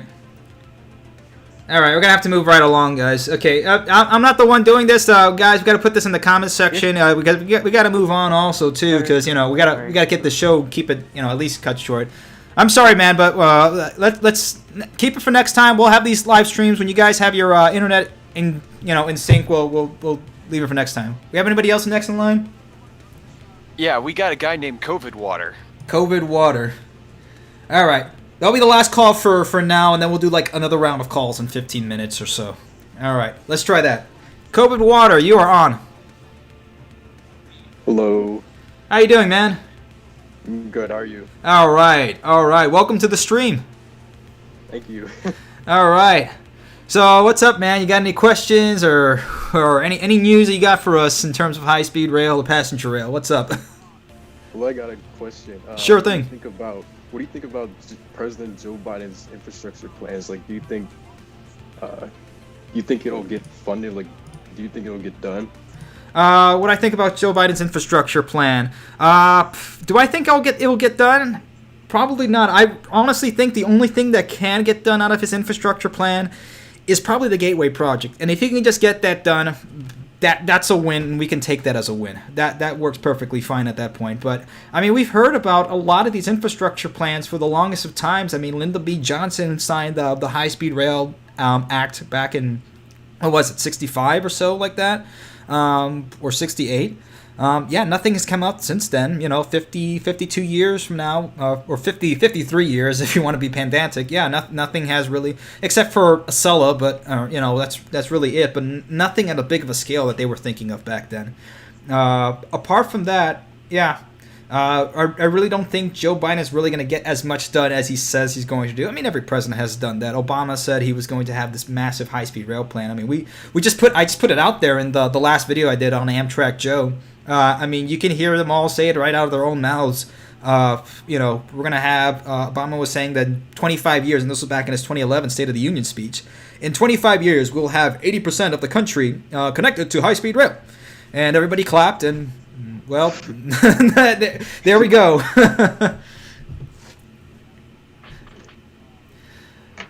But yeah, that's basically my views on Joe Biden are basically in that video. I mean, there's really not much more I can say on him unless there's another plan that cuts out. Maybe Seth Moulton's plan, maybe that materializes, but I don't really there's a lot of reasons why this generation doesn't have that much hope in this generation's politicians. It really doesn't. I just hope to be wrong, but that's it. All right, thank you. No problem. Answering my question. Yeah. You got any more questions or anything else you want to add? Nope, I'm good. All right. Thank you, buddy. Thank you, COVID Water. All right, thanks for coming in. No problem. See you next time. All right, perfect. Okay, so we're going to end the calls for just a little bit there. All right, that went out okay. The last one was pretty good.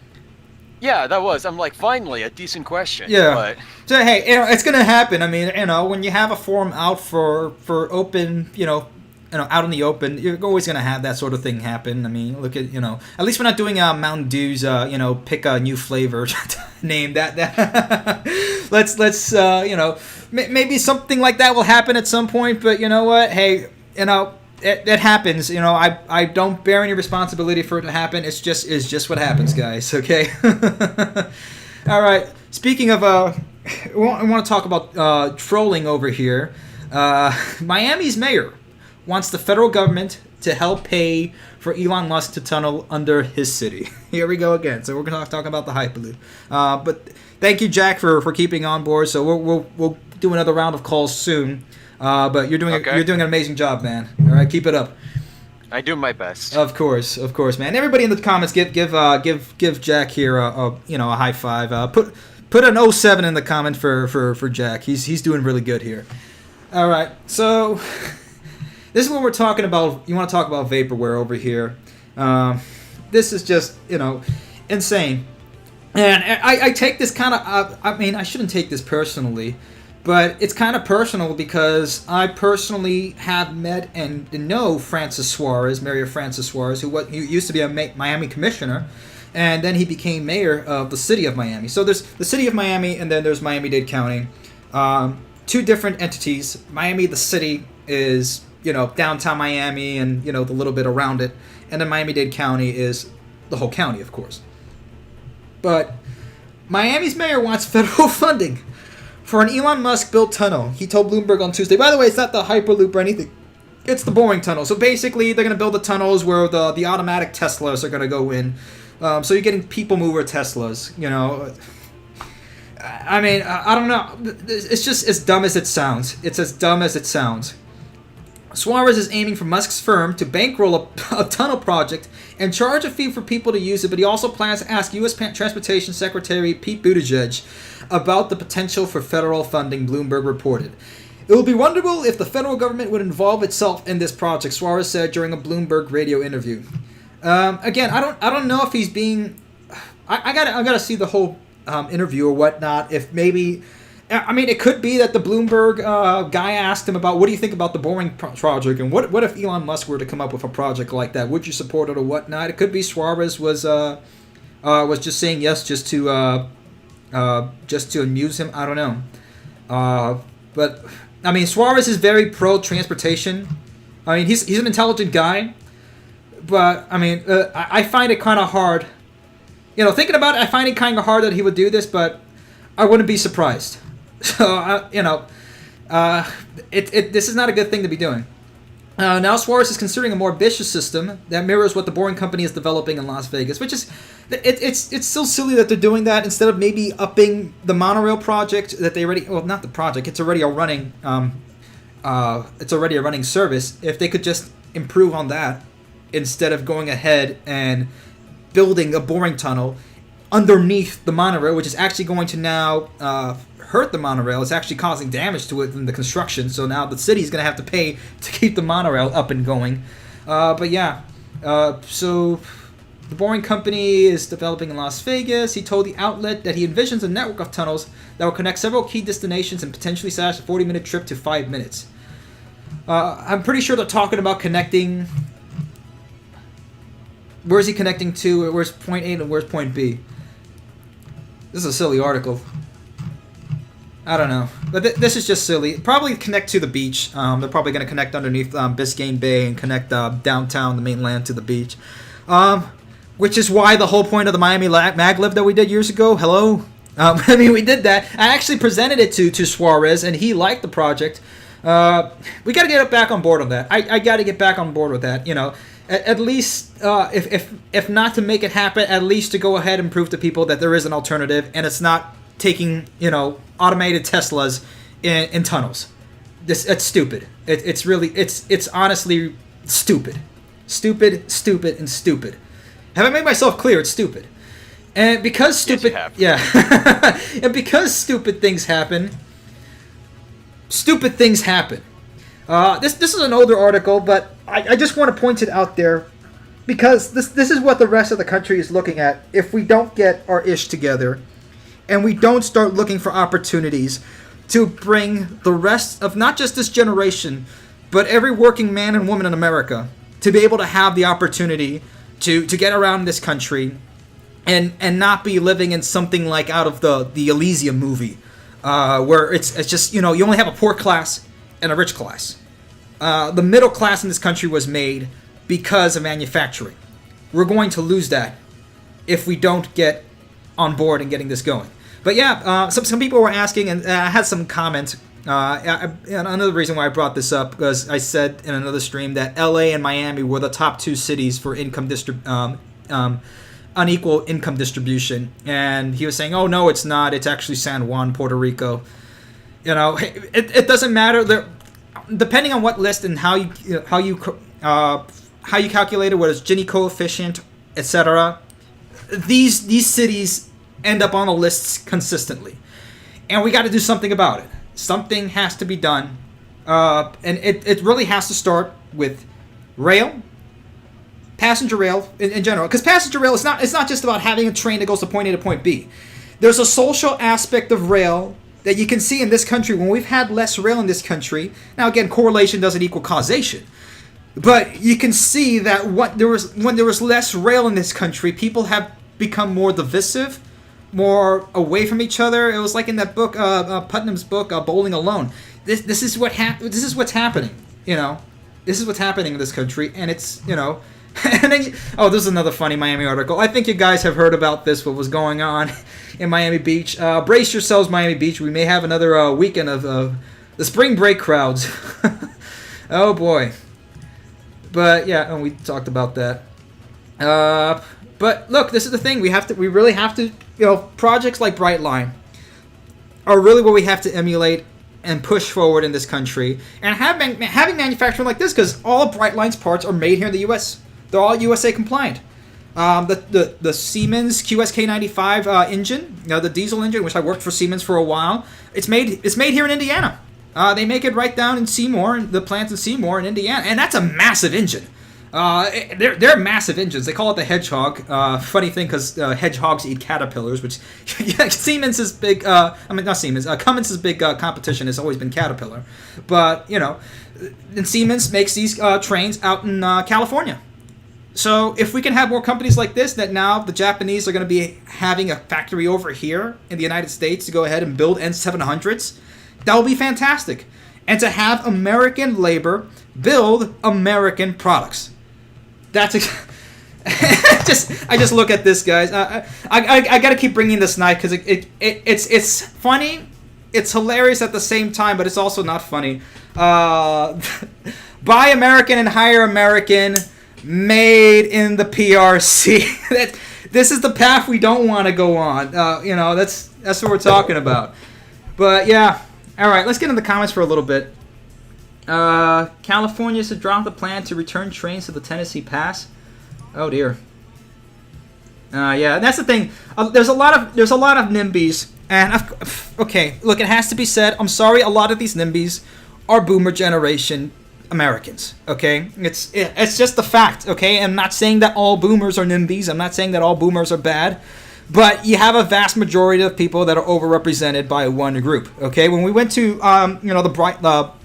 these conferences and these commission meetings, like the FDFC board meeting years back, all the opponents of Brightline were all over the age of 55 or over the age of 50.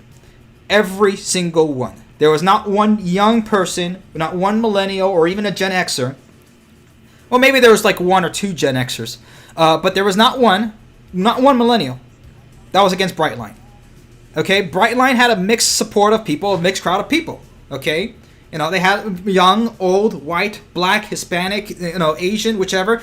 Everybody supported Brightline. You only had one demographic that did not, and it was just NIMBY boomers. That's just the reality of it. Okay, I know a lot of people saying, it's like, I'm a boomer, that's good. I've made the point before, I beat on boomers, I beat on millennials, I beat on everybody, okay? That's the thing, there's a lot of pros and cons to everybody, and when it comes to millennials, I'm going to be talking a little bit about us and our generation in this stream. Yeah, it is the rich who built the railroads across this country. Yeah, it's the rich that financed the railroads to get the railroads built because they saw an opportunity in it. And it brought a lot of jobs to, a lot of the poor Irish that were here and a lot of other people that were here. And hey, a lot of Chinese built the railroads too. Did you see the P-42 replacement locomotives? No, I have not. The politicians in D.C. have no idea what they're doing. Yeah. It's true, a lot of them don't have any idea what they're doing. Case in point, Ocasio-Cortez. I mean, does she have some good ideas? The Green New Deal has some good ideas, but she didn't make that all by herself. That is a corporate plan. That's a corporatized plan. No way that you can say it. She's talking out of both sides of her mouth, and she thinks that's not corporate. All right, we've arrived at another telephone, guys. We have arrived at another phone, so we'll be taking some more Discord calls. Let's do 3 Discord calls this time. Let's see how this goes. So if you guys are in the comments. I'm sorry, Jack. If you guys are in the comments and you want to join in on these calls and, you have something to say or you have a question you want to go ahead and say, go ahead, come on in and come on board on Discord, on Transport Central. Come on in. Okay, so I'm going to bring in Seek Lakers fan back in. He was the one that was having trouble with the audio, so I'm going to give him another chance to speak. All right, perfect. Yeah, we're all about second chances here. Okay, you're in, Seek Lakers fan. Hey, hello, ARC and Highcast Infrastructure. How are you guys doing? Doing good. Doing great. The all right. Sounds a lot better. Yeah, it sounds great, man. On point. Yeah, I'm very sorry about the last call. No, it happens. It happens, man. Hey, and sometimes you connect to Wi-Fi and it just craps out on you. Believe me. Yeah. I have a question. So, I live near the construction for the California high-speed rail, right? Okay. And I've seen pretty good progress. And what do you like? If you really want to see the progress, you should come here and see it because I've seen progress in Hanford, and Fresno especially. It's just that when people don't see the progress themselves, they feel like, oh, they're not doing anything. And so I was going to ask you, is it, what's the main problem for California high-speed rail? Should it be privatized, or should it just still go to the government?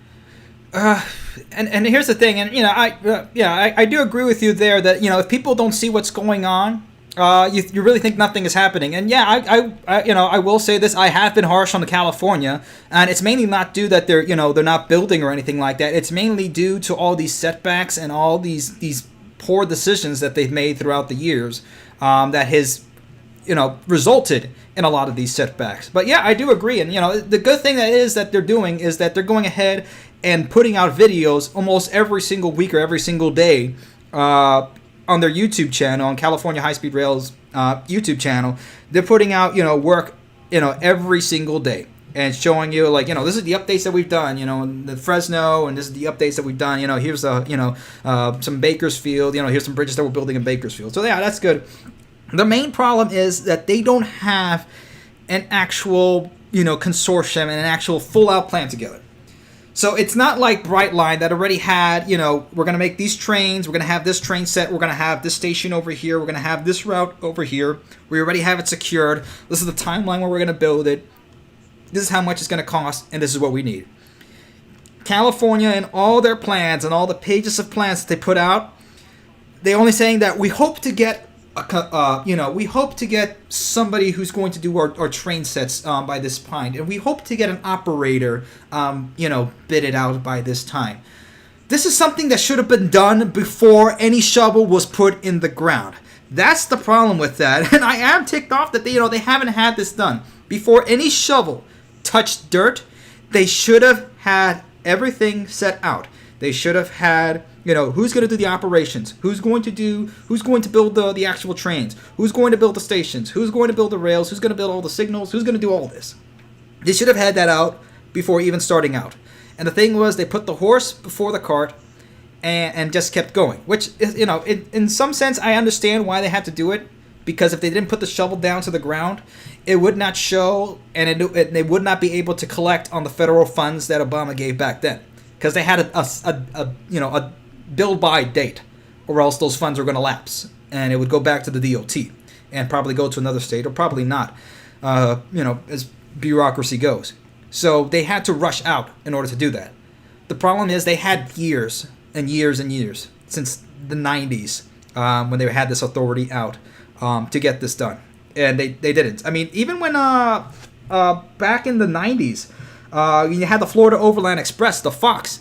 This consortium was a private P3 program, and they already had it. Yeah, we're going to have Alstom build the trains, we're going to have this company build this, and we're going to have it all done. And they had it all set there. I mean, we still have the DVD.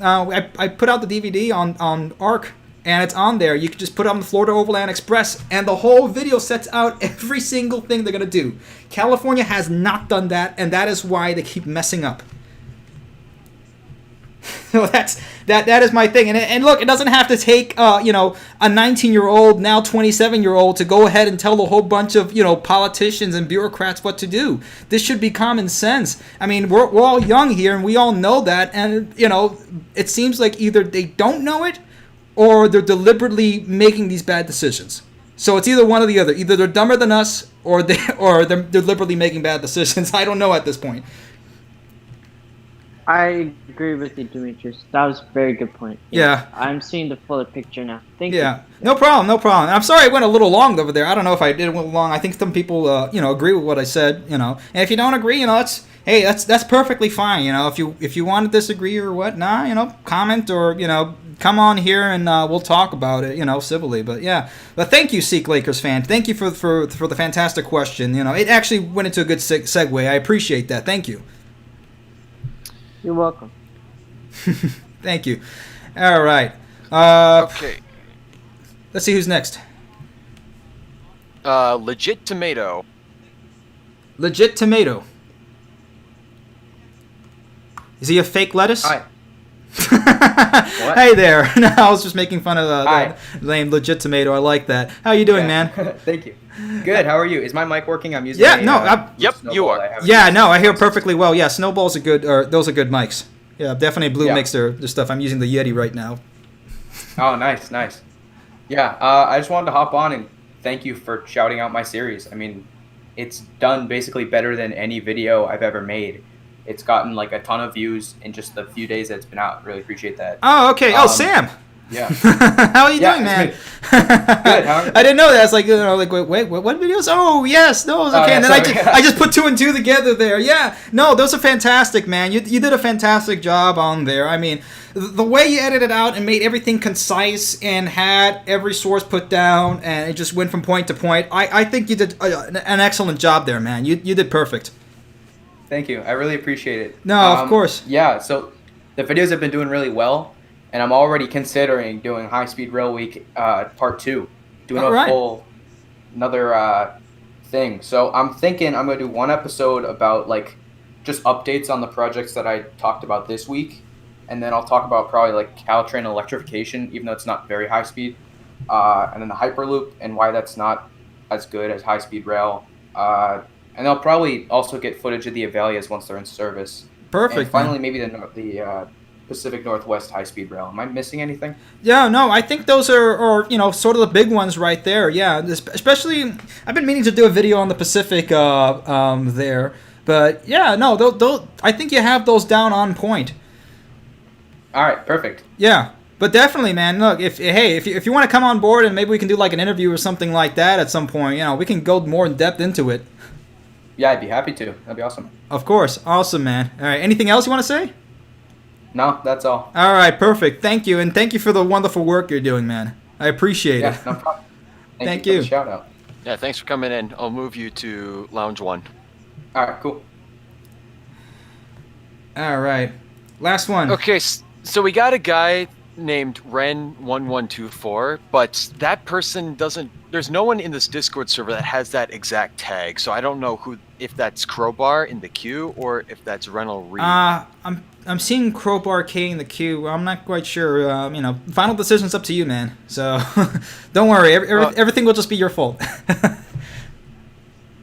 Oh, well, now they're both in the chat. Okay. I don't know which one to bring in, so I guess I'll bring Crowbar since he was there first. Yeah, whoever's first will be first. At least in this point. The first shall be last and the last shall be first. But at least in here, whoever's first in line is first. All right, I accidentally moved him to the wrong chat, but he's in the right one now. Okay. Hey, Crowbar. Crowbar K, you're live. Hello? Hey, how's it going, man? Pretty good. Okay. Your mic's a little off. I can't hear you too well, though. Oh, sorry. Let me try to talk closer to the mic. Sure thing. All I wanted to ask you is, did you see the new Amtrak train cars that are going to go in service west of Northern California?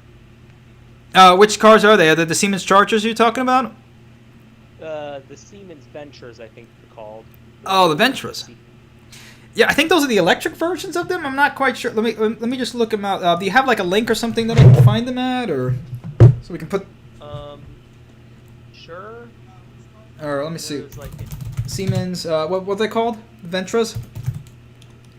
A Venture, Amtrak. Okay, look, it's coming up for me.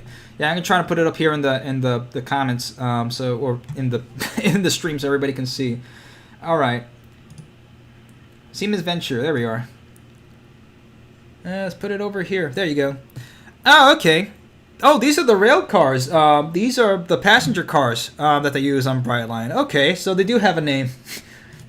Oh, you learn something new every day. Okay, so these are the Siemens Chargers, guys, and these are the Ventures. Yeah. Okay, so they're putting these for California. Is that what you're saying, Crowbar? They're putting them in Northern California on the Midwest. Okay. Oh, that's good. That's excellent.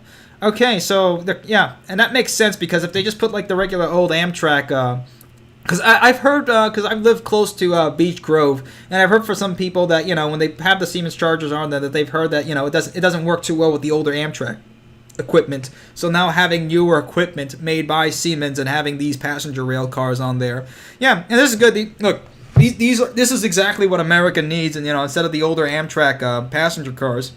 Yeah, and these are a lot more roomy, a lot more spacious, and just a breath of fresh air. I'm going to keep saying that, a breath of fresh air, bright air. But yeah, so... Yeah, despite all that, whenever I watch videos of the testing and stuff, the comments are just full of these boomer rail fans who complain about they like the old cars that are 50 years old. You just got to say the future is now, old man. No, I don't know. Some people will complain like, oh, they're not, a heritage, steam car, this specific steam car that's, 442 or something like that, that, specifically made by Buds or something, or, guys, we got to move on. We can't even build something like this in the rest of the country, and we're still talking about, you want to bring back the steam era? I mean, China's just eating us for lunch. They're just eating us up. But yeah, this is the type of stuff that we need. I mean, yeah, the comments are gonna be like that. You're gonna have some older guys, or not. I've also seen some younger guys that are always like, what about the heritage units? It's like, look, some things are great in museums, and if you have, and that's the thing. When I went to Japan, their rail culture over there is another thing. That is a completely different thing. And because they have a modernized passenger rail system, they're able to go ahead and treat these older heritage units like nobility. I mean, they treat everything over there like some sort of god. Their older cars and their older trains and their older equipment. I mean, they have them there. I mean, when we went to the rail museum up in Saitama, they had, some of these cars and just basically this 5-inch glass that's bulletproof in a humidity controlled area for a whole entire train car. It is insane the lengths they go over there. But that's the type of thing that we can have over here if we can have more people interested in modern rail, so we can also have people that are interested in all types of rail. You cannot just have one or the other. You have to have both.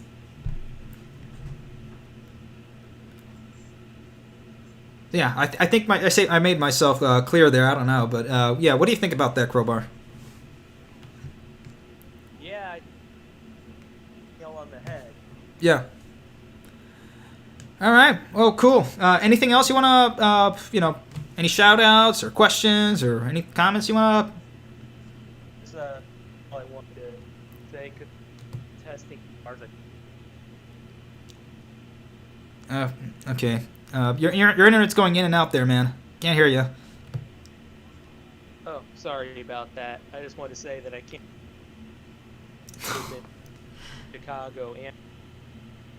Nah, man. The minute you're just about to say what it is, you're gonna say it. Your internet's crapping out on you. All right. Bye. All right. Sorry about that, man. Thank you for coming on board, man. Okay, so we got 2 people in queue, but I don't know if you want to move on from calls or if you want 1 or 2 more. Well, we'll leave it there, and then we'll talk about this. I have another. I got another little phone, a couple tabs after this. But I think since we were talking about Maglev in one of these earlier calls, let's talk about that. So for those of you who are familiar with the Northeast Maglev, we did an interview a while back with David Henley, who's the director of the Northeast Maglev. Great guy, super intelligent, and he knows his stuff. But this project now is right now. Let's see if they're taking public comments over in the Maryland State Department of Transportation. So the Maryland DOT and the FRA is now taking comments for their environmental impact study. And of course they have to do this now. The environmental impact studies are now shortened now thanks to the Trump administration, which is one of the good things that administration did, as short as it was. And as divisive, as it was, some people love him, some people hate him. Some people, have mixed feelings about him, especially, of the things of late of what happened. But, it's what it is. But this is the good thing that he did. So the EPA study is they're now giving the everybody a comment now well, they're extending it 32 days because of the pandemic, but it's going to be shorter now than it was before. They used to take a year on this. So 90 days, giving citizens 90 days plus 32 days. So you got 112 days to go ahead and, say what you like. So if you are in the area, there are 3 public hearings: Tuesday, April the 6th, Thursday, April 8th, and Saturday, April 10th. And they'll probably have, live, or they'll probably have it on Zoom or something like that. But this is important, guys, because the thing is here that if you're not in these meetings and you're not, locally involved, there will be other people there. And it will be those boomer NIMBYs that have nothing else better to do. I know I keep bringing it up, a lot of you think it's funny, and a lot of people don't, but it's true. You're going to have a lot of people that really don't have anything better to do. Or sometimes you're going to have, what's even worse is you're going to have lobbyists that are against this. You have an airline executive, or sometimes you'll have airline executives that are funding NIMBYs, like what happened in Brightline. Florida Not All Aboard was funded by the former president of American Airlines. That is a fact. We all know that. Okay? So there's no way to say that the airlines are not doing anything, or they're just... No. They're active. We've had proof of active evidence of someone who worked in the airline and is still actively invested in airline companies going ahead and actively funding an anti-train organization. So it happens. So that's why it's even more important for having numbers and having people out there. And get to talk to these commissioners, after the meetings or before them, get to know them. You may not have money, but, hey, at least a good smile and a youthful look is going to do something to them, okay? I don't know about youthful looks. Yeah, some of these politicians are a little weird. But, we had that whole Epstein thing. But, yeah, no, don't worry, but just, hey, just talk to them. Just be there and be active. That's what you got to do. Let me see. Let's look in the comments over here. Land rights and lawsuits in California are notorious, but they are mostly behind us, as is previous management. Yeah, that's the good thing. Once they start building there's a lot of less opposition there, and they just start to quiet down. You don't hear much from the Brightline opposition anymore in Florida. There's little peeps in there, but that's it. They're gone. They're gone. Exactly, as Matt West. NIMBYs must be stopped or sunk. Yeah, the only way to stop them is just to keep going out. Look, at some point, the Medicare stops, and that's it. But I mean, hey, you just got to keep getting out there, guys. For all the millennial generation, for all of us that we want to say and say we're going to change the world. We don't. We're not out there as much as we are, and that was kind of my disappointment. And I know, I'm kind of speaking to the choir over here, and I'm also, I shouldn't be saying this, especially since I haven't been, active politically. That's because a lot of things have happened, but I'm giving myself excuses. I should be, being more active because I have, not much to do right now. But get out there and get to these DOT meetings. Just look at it and see what's going on, and just get involved, even if they're not talking about trains.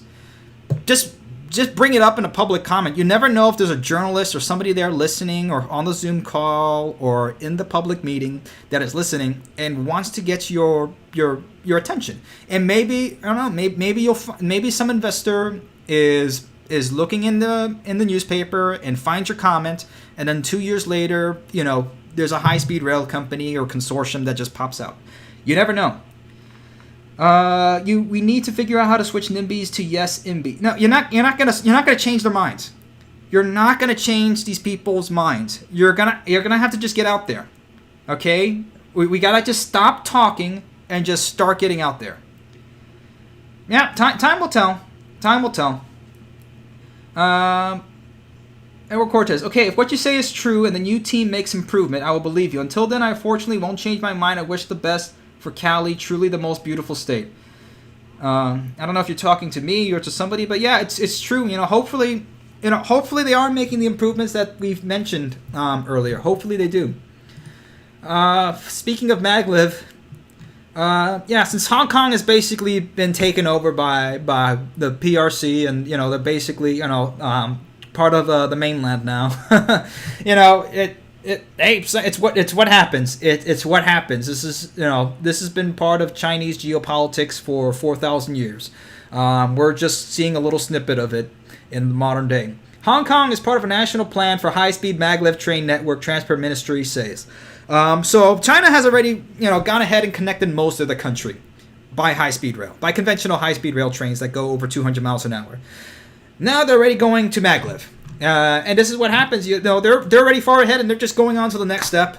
They're just going on, and they're not going to stop. They're just going to keep going. They'll just keep going. Look, and I know some people have said, like the last video and the last live stream, it's like, how could you say that about China and the human rights abuses?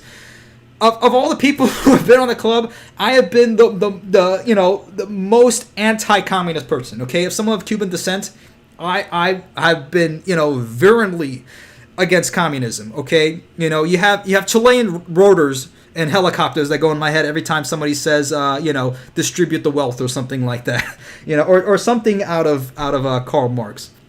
But really, a lot of this isn't just communism. This is just the Chinese nature in general. Chinese and the Chinese nation is going to do what's best for China. That's what they're going to do.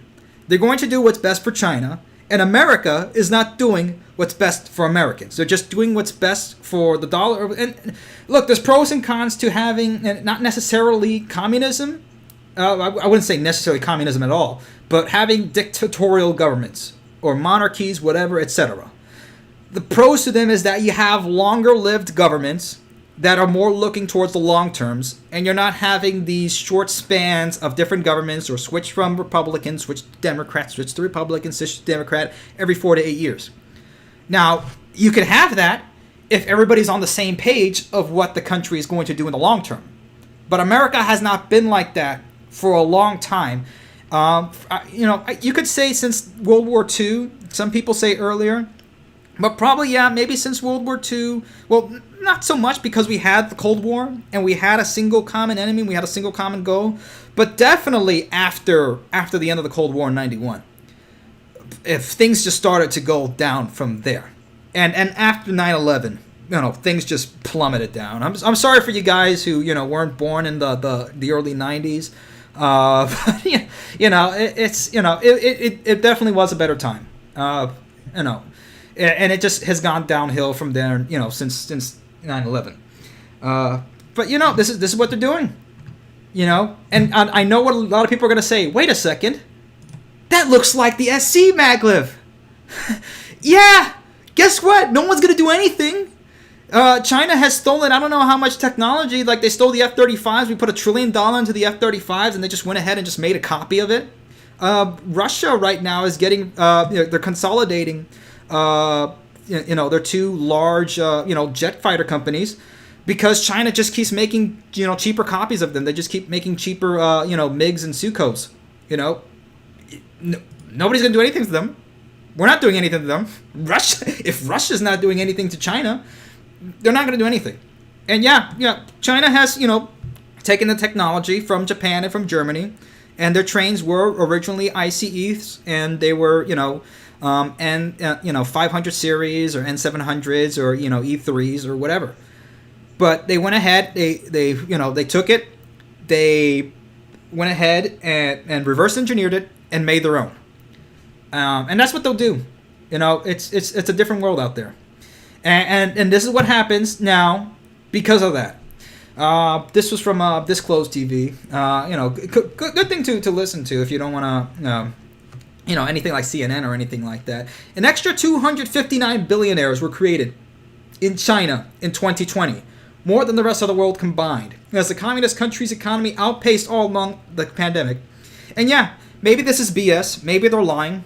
We didn't know. I don't know if maybe they were lying about the pandemic and all those bodies on the street were lies. I don't know. You can't tell what's true and what's not. But what's true is that we're losing our lunch, and the rest of the world is too. And they're just gaining ahead. They don't follow everybody else's laws. They just do what they do, and they don't care. So we're losing, our middle class, and there's a lot of poor people in China, and I've made that joke before that China said, oh, we moved 500 million people out of poverty and the poverty line is like $1.62. So now 500 million people are making $1.63 an hour. that's how they go ahead and do it. But this is what's happening. Meanwhile, here Chinese millennials lead in home ownership. So if you're a 27-year-old in China, you probably own your own home. It could be a box, but guess what? It's your home. Unless you say Winnie the Pooh, then you're ending up in a garbage bag. But I don't even know then. Maybe you'll end up in gutter oil. I don't know. With the stuff I'm saying, I'm definitely not going to be visiting China anytime soon. But this is the reality. Look, U.S. 35%. 35% of millennials own their own home. Yeah, there's a lot of reasons for that, but look, this is the reality. What's happening? Even Mexico. In Mexico, 46% of millennials own their own home. Yeah, they're not starter homes like in America. They're not even that size or whatnot. They're those really tightly packed in little duplexes or whatnot. But you still have a place to call your own. And it really does. It really is a difference, guys. As somebody who rented their own place and had their own place to call their own, there really is a difference between owning your own space and living in your parents' space. Okay, it is a psychological effect on you. It really is. Speaking, and we're just depression fuel now. Sorry, guys. The next articles aren't too good from here, so strap on in. Strap on in. Let's see. China is actually falling. Yeah. Look, I don't know what's the reality happening in that country. They lie through their teeth and they lie 5 ways from Sunday. But the point is that they could be lying, but nobody's doing anything about it. China can send North Korea to do another ballistic missile over Japan, on Japanese waters. No one's gonna do anything like that. North Korea is basically China's pit bull. Everybody knows that. If at least you know something. Let's put it this way: China has a lot more control of North Korea than people think. That's just really their only trade partner. And whatever China says, North Korea will do. Kim Jong-un will protest about it a little bit, and you'll have his little chubby sissy fits. But he'll do it. He'll do it, or else everybody else around him will starve. But that's Matt West. Yeah, China's gonna eat our lunch if we don't start backing the politicians that are doing and building stuff for the people. Yeah, it's true. Sanctions, Edward Cortez saying. Yes, look, and you can sanction them all you want. All China has to do is go ahead and pay a couple people in Congress some money, and then they'll say, sanctions are anti-capitalist and are not in our libertarian values. No, China does the same thing to us. They're caring about China number one, no matter what the heck they have to do. Okay? And we're not in that place anymore, post World War II in the 1950s. As much as we want to idolize the 1950s, guys, and we want to go back to that, we don't have that same world anymore. We're not the only unscathed country after one of the worst wars and probably the worst destructive war to people ever. But and the rest of Europe was completely destroyed. We were basically bankrolling Europe. And China was, just reeling out of their own civil war, and everybody was starving because, Mao wanted to go ahead and kill all the birds. So then the locusts ate all the crops. But and they don't teach this in school. I had to learn Chinese history by myself. I had to go to the library and basically get a brand new book that was never opened in the school library and learn about the Great Leap Forward in China. They didn't teach that in school, and they're not teaching history in schools the way it should be taught. That's the other biggest problem. Education in this country is killing us. The education in this country is killing our youth. All right. Let's see. Don't talk about China and November. Susan will give you the boot. Oh yeah, Susan will jicky. That's another thing. Censorship culture is really messing up our country too. Maybe they'll demonetize my video or what. So what? Look, we want everybody. We don't care about the color of anybody's skin. We just want to have trains. We just want to live our lives. It's like that meme. Why did you make me do this? I just wanted to play video games. But let's go into this here. Virgin Hyperloop unveils vision for the future of mass travel. They're not wearing masks. Look at this. Okay, so let's look at this garbage here. The Virgin Hyperloop. The jokes write themselves. Look at this. Oh, yeah, look. So futuristic. So hipster. And it's got solar panels everywhere. And it's got, you know, the oh, your Hyperloop departs in 3 minutes. Your seat has been booked on gate E, seat 3A. Oh, you just walk on in. Look at that. More 3D CGI animations. I see that Hyperloop is doing well. Their industry is doing well. CG animations. Oh, look, they got actual people superimposed into there. Wow. Please be seated. Look at that. LEDs and wood panels. So future. Much wow. Just slightly whoosh. Like you're flying on a cloud. 700 miles an hour. Until we're going around the corners at 5Gs. This is ridiculous. Yeah, time remaining, yeah. 14 minutes, sure. This is just BS. This is just a train with no windows and a pod. With less capacity. Oh yeah, sure. They're not going to follow each other that close. This is just BS. Even in the alpha document, they said, yeah, we can't have them that close in case of an accident. You know, you're going at 700 miles an hour. A lot can go wrong. And this is hilarious. So after California having, you know, tremendous problems trying to figure out where they can build and where they can get right-of-ways to try to avoid as much tunneling as possible. Tunneling is expensive. Very expensive. And, you know, Hyperloop is thinking like, oh yeah, we're just going to go ahead and tunnel at very low coefficients, and you know, we have very low radius coefficients that we have to adhere to in order to go to our top speeds. That's bull. It's bull. It's complete. It's crap. It's a pipe dream. Oh yeah. You're gonna have your little coffee there. You're gonna have your little coffee and sip it up. The virgin coffee Hyperloop drinker versus the Chad, you know, gets rowdily drunk on the Shinkansen. No, I wasn't rowdily drunk on the Shinkansen, guys. It's one of our friends just fell asleep after like 3 salt chews. And I was just, you know, doing weird camera angles. Oh yeah, look at that. Yeah, they just walk out. Yeah, just pop out. This is BS. Virgin Hyperpoop. How is this supposed to work in real life? It doesn't. That's the whole joke. You know how it works in real life? They take your money, and then they never give you anything. Hyperloops have been talked about for over 70 years. Yeah, it's true, bro. It's true, Darius. And here's the thing. Here's what really irks me. Some dude in the 1860s. Some dude in the 1860s can go ahead and build a pneumatic tube subway underneath New York without anybody saying anything to him, without anybody giving him, you know, diddly squat, and he just builds it and gets it done in a matter of months. And here we are in the grand old future of the 2020s, and this is as much as they gotten. This, you know. We're driven to explore. Oh yeah, okay, yeah, we're driven to explore. Yeah, here's my platitudes and bullshit and BS. Yeah, here we are. Look, we're going to the moon, guys. Wearing masks. 5, Not the type of masks you thought we were going to be wearing, though. 2, 1, launch.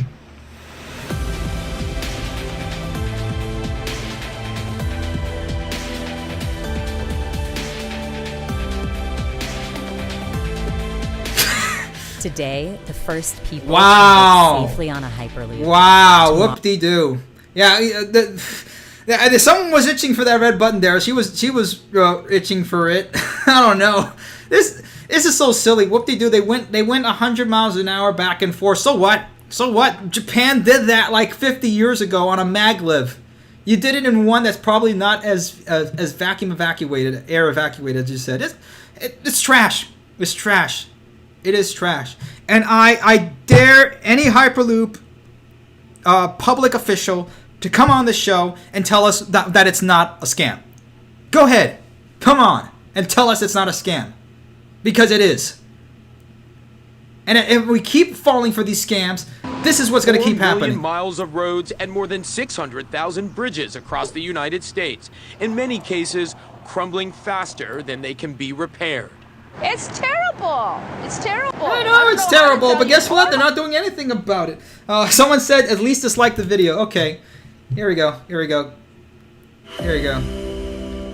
We're driven to explore. Jeez, 52,000 likes. How many? No, it's probably not. That's the thing. Everybody's gonna say, yeah, it's bots. It's not bots, guys. These are people. These are people in the comments that think this is all great. You know, these are people that think this is real. It's not bots. They don't have to get bots in order to go ahead and like this crap. There are people that have just fallen for this because they haven't seen. There's several number of reasons. A, they're ticked off, and they haven't seen any work from anything else, and they're not aware that there are other solutions. They keep seeing the rest of the world pushing behind them, and they've gotten desperate. That this is the type of environment we're living in. Too many potholes. The nation's roads received a D in the last report card from the American Society of Civil Engineers. Texas, Louisiana, and California were among those nearly flunking, all getting Ds. The worst, New York and Michigan, both D-. And here's the thing, a lot of people say, oh, the whole Midwest is crumbling apart. No, the whole country is crumbling apart, okay? It doesn't matter whether, you know, you have cold weather that, you know, and again, yeah, sure, there's a crap ton of potholes here in Indiana. You know, everybody makes jokes that, you know, their Midwest state is pothole capital. The whole place, anywhere up north, well, the whole country is going to be pothole capital. But yeah, you're going to have more potholes over here because of the weather.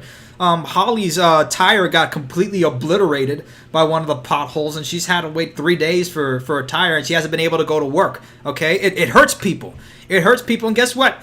You have this little, you know, applet or a form that you can go on INDOT or whatever, or any of these states. Any of these states, they probably have some little thing that you can go ahead and get a reimbursement from the Department of Transportation. Oh, you broke your tire on one of our potholes. Go ahead and sign this form, and we'll look at it.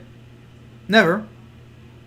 Because there was literally an article that came out, I think like last year, that out of the hundreds or thousands of complaints, they only went ahead in Indiana, maybe went through 12. Okay? They don't care. I have a flat and I'm pissed off. Get out here, fix the pothole. Last February, Sylvia Campos says a gaping pothole almost caused her to have an accident on I-75 in Detroit. We need to do something about it. Yeah, they need to. Now. They needed to 50 years ago. This time on I-94. They need a pothole patroller. Something's got to give. This is 2 times. It's like that meme from Domino's. That Domino's went ahead and started putting out potholes. They started plugging them up. And then there was like that one guy that went ahead and patched the pothole himself, and the city fined him. You know, this is stupidity that we're living in. The roads are not all owned by the feds. States own many of their highways. Yeah, it's true. It's the states and the federal government. Yeah. New Jersey maintains them pretty well. Yeah, and again, you know, look, people are going to say, well, you know, we have to raise more taxes on it. You guys are getting a crap ton of money. You're just wasting it. It's all about allocating it into the right places. Because they'll make this discussion over here, and they say, well, the last administration didn't raise taxes or whatnot. Taxes have been ridiculously high in this country for the longest of time. We're the highest in the world when it comes to taxes. The country that went ahead and threw tea and, you know, started an entire war because of taxation. 2 times to me. County officials say, given the poor condition of the state's roads, it's likely there will be a 3rd time. You get what you pay for, and right now we have been investing less than just about every other state in the nation, and we have the roads to prove. What are you investing in? That's a nice tie. That's a nice suit. That's some Emilio Zegna suit there, buddy. What are you investing it in, huh? Craig Bryson with Oakland County's Road Commission says Michigan needs $2.5 billion more a year. $2.5 billion more a year. I guarantee you these guys are already getting, from the Department of Transportation, they already have funding of more than that amount. And they're just wasting it somewhere. In road funding. And there is little appetite to raise taxes or increase vehicle registration fees. Because you've already done it so high, it's already to the point, and people don't see anything getting done. That's the problem. You can raise taxes as much, but you've already raised taxes 20 years ago. A lot of these municipalities have already went ahead and, you know, had half-penny tax, like in Miami-Dade County. We had a half-penny tax back in the 80s, and they promised that they were going to go ahead and have the Metro mover all the way up to North Miami Beach. That hasn't happened. That hasn't happened. 40 years later, it hasn't happened, or 30 years later. That's the thing, because they'll go ahead and take the money and spend it on something else. That's the problem. This is turning into a rant, and now I like it. Some people like my rant, some don't. I get more truthful. Amtrak does not let bikes on board. Brightline does. I'm pretty sure Amtrak does let. I'm not quite sure about that. I know Amtrak does let bikes on board. It just they charge you a fee, which hey.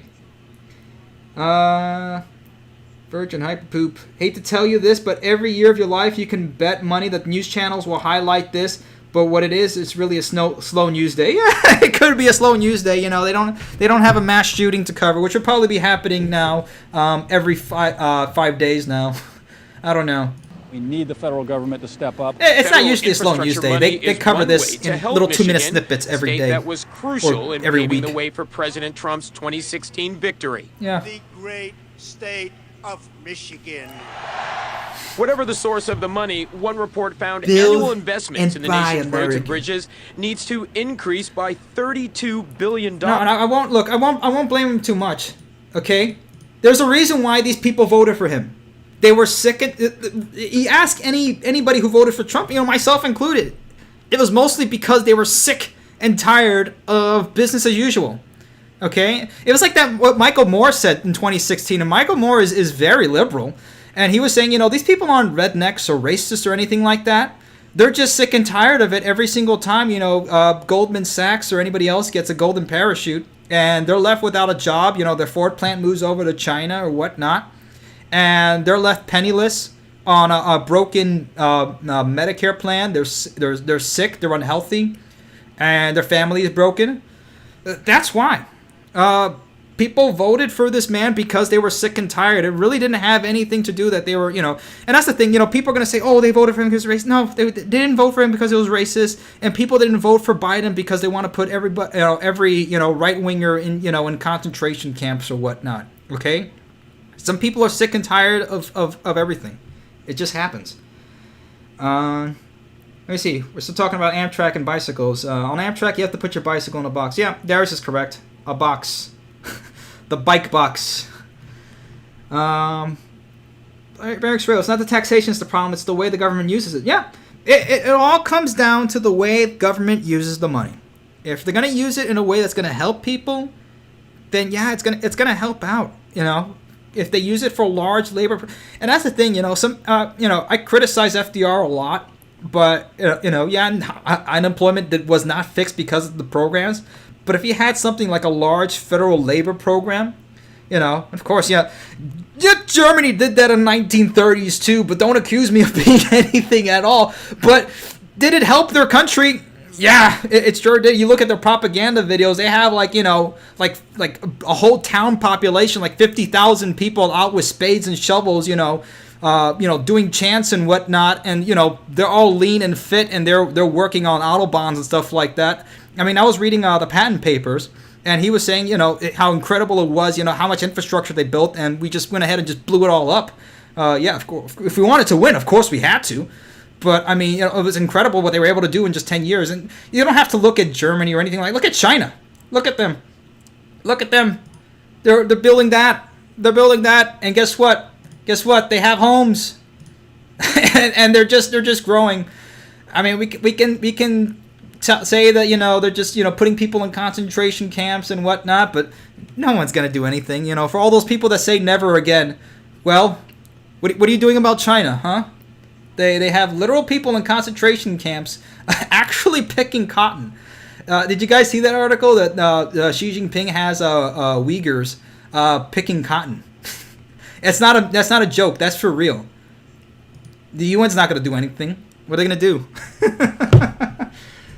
9. Stalin puts lots of unemployed to work. Yeah, hey, Stalin too. Hey, I can hate those dirty commie B words or whatnot, but hey, they got people to work even though they were starving. Now, maybe not all that is true or whatnot. Propaganda is propaganda. But there's always a modicum of truth somewhere. You're drinking a beer, Bob. Cheers. All right, cheers. I'm almost out of this one here. That's the thing. I'm very high tolerant when it comes to beer. I have, Well, the thing is, since they had a whole case of Guinness, and I used one beer to make the corned beef and cabbage, a special recipe that my mom had, and passing down to me for what the 10% or 5% Irish that I am or whatnot, according to 23andMe. But the thing is, I just had 4 of the Guinnesses there. And Holly wasn't working the next day, and I wasn't working the next day. So we said, yeah, you know what? We're just going to watch The Quiet Man. We're going to watch John Wayne in The Quiet Man and some other movies, and I'll just have the rest of these beers, and nothing really happened to me. That's the thing. But I don't drink every day and whatnot. I make it like a once a week thing, if anything. You can't be drinking that much, especially when I'm working out as much. All right. You know what? Let's give it out. Let's skip this one and go to the calls. Let's do that. I'm tired of talking. Okay, so next guy, Rennell Reed. Rennell, awesome. I was actually going to call you today, man, and see if you're going to be on board so we can talk. You there, Rennell? Hello? Rennell's a great guy. I've been talking to him for years.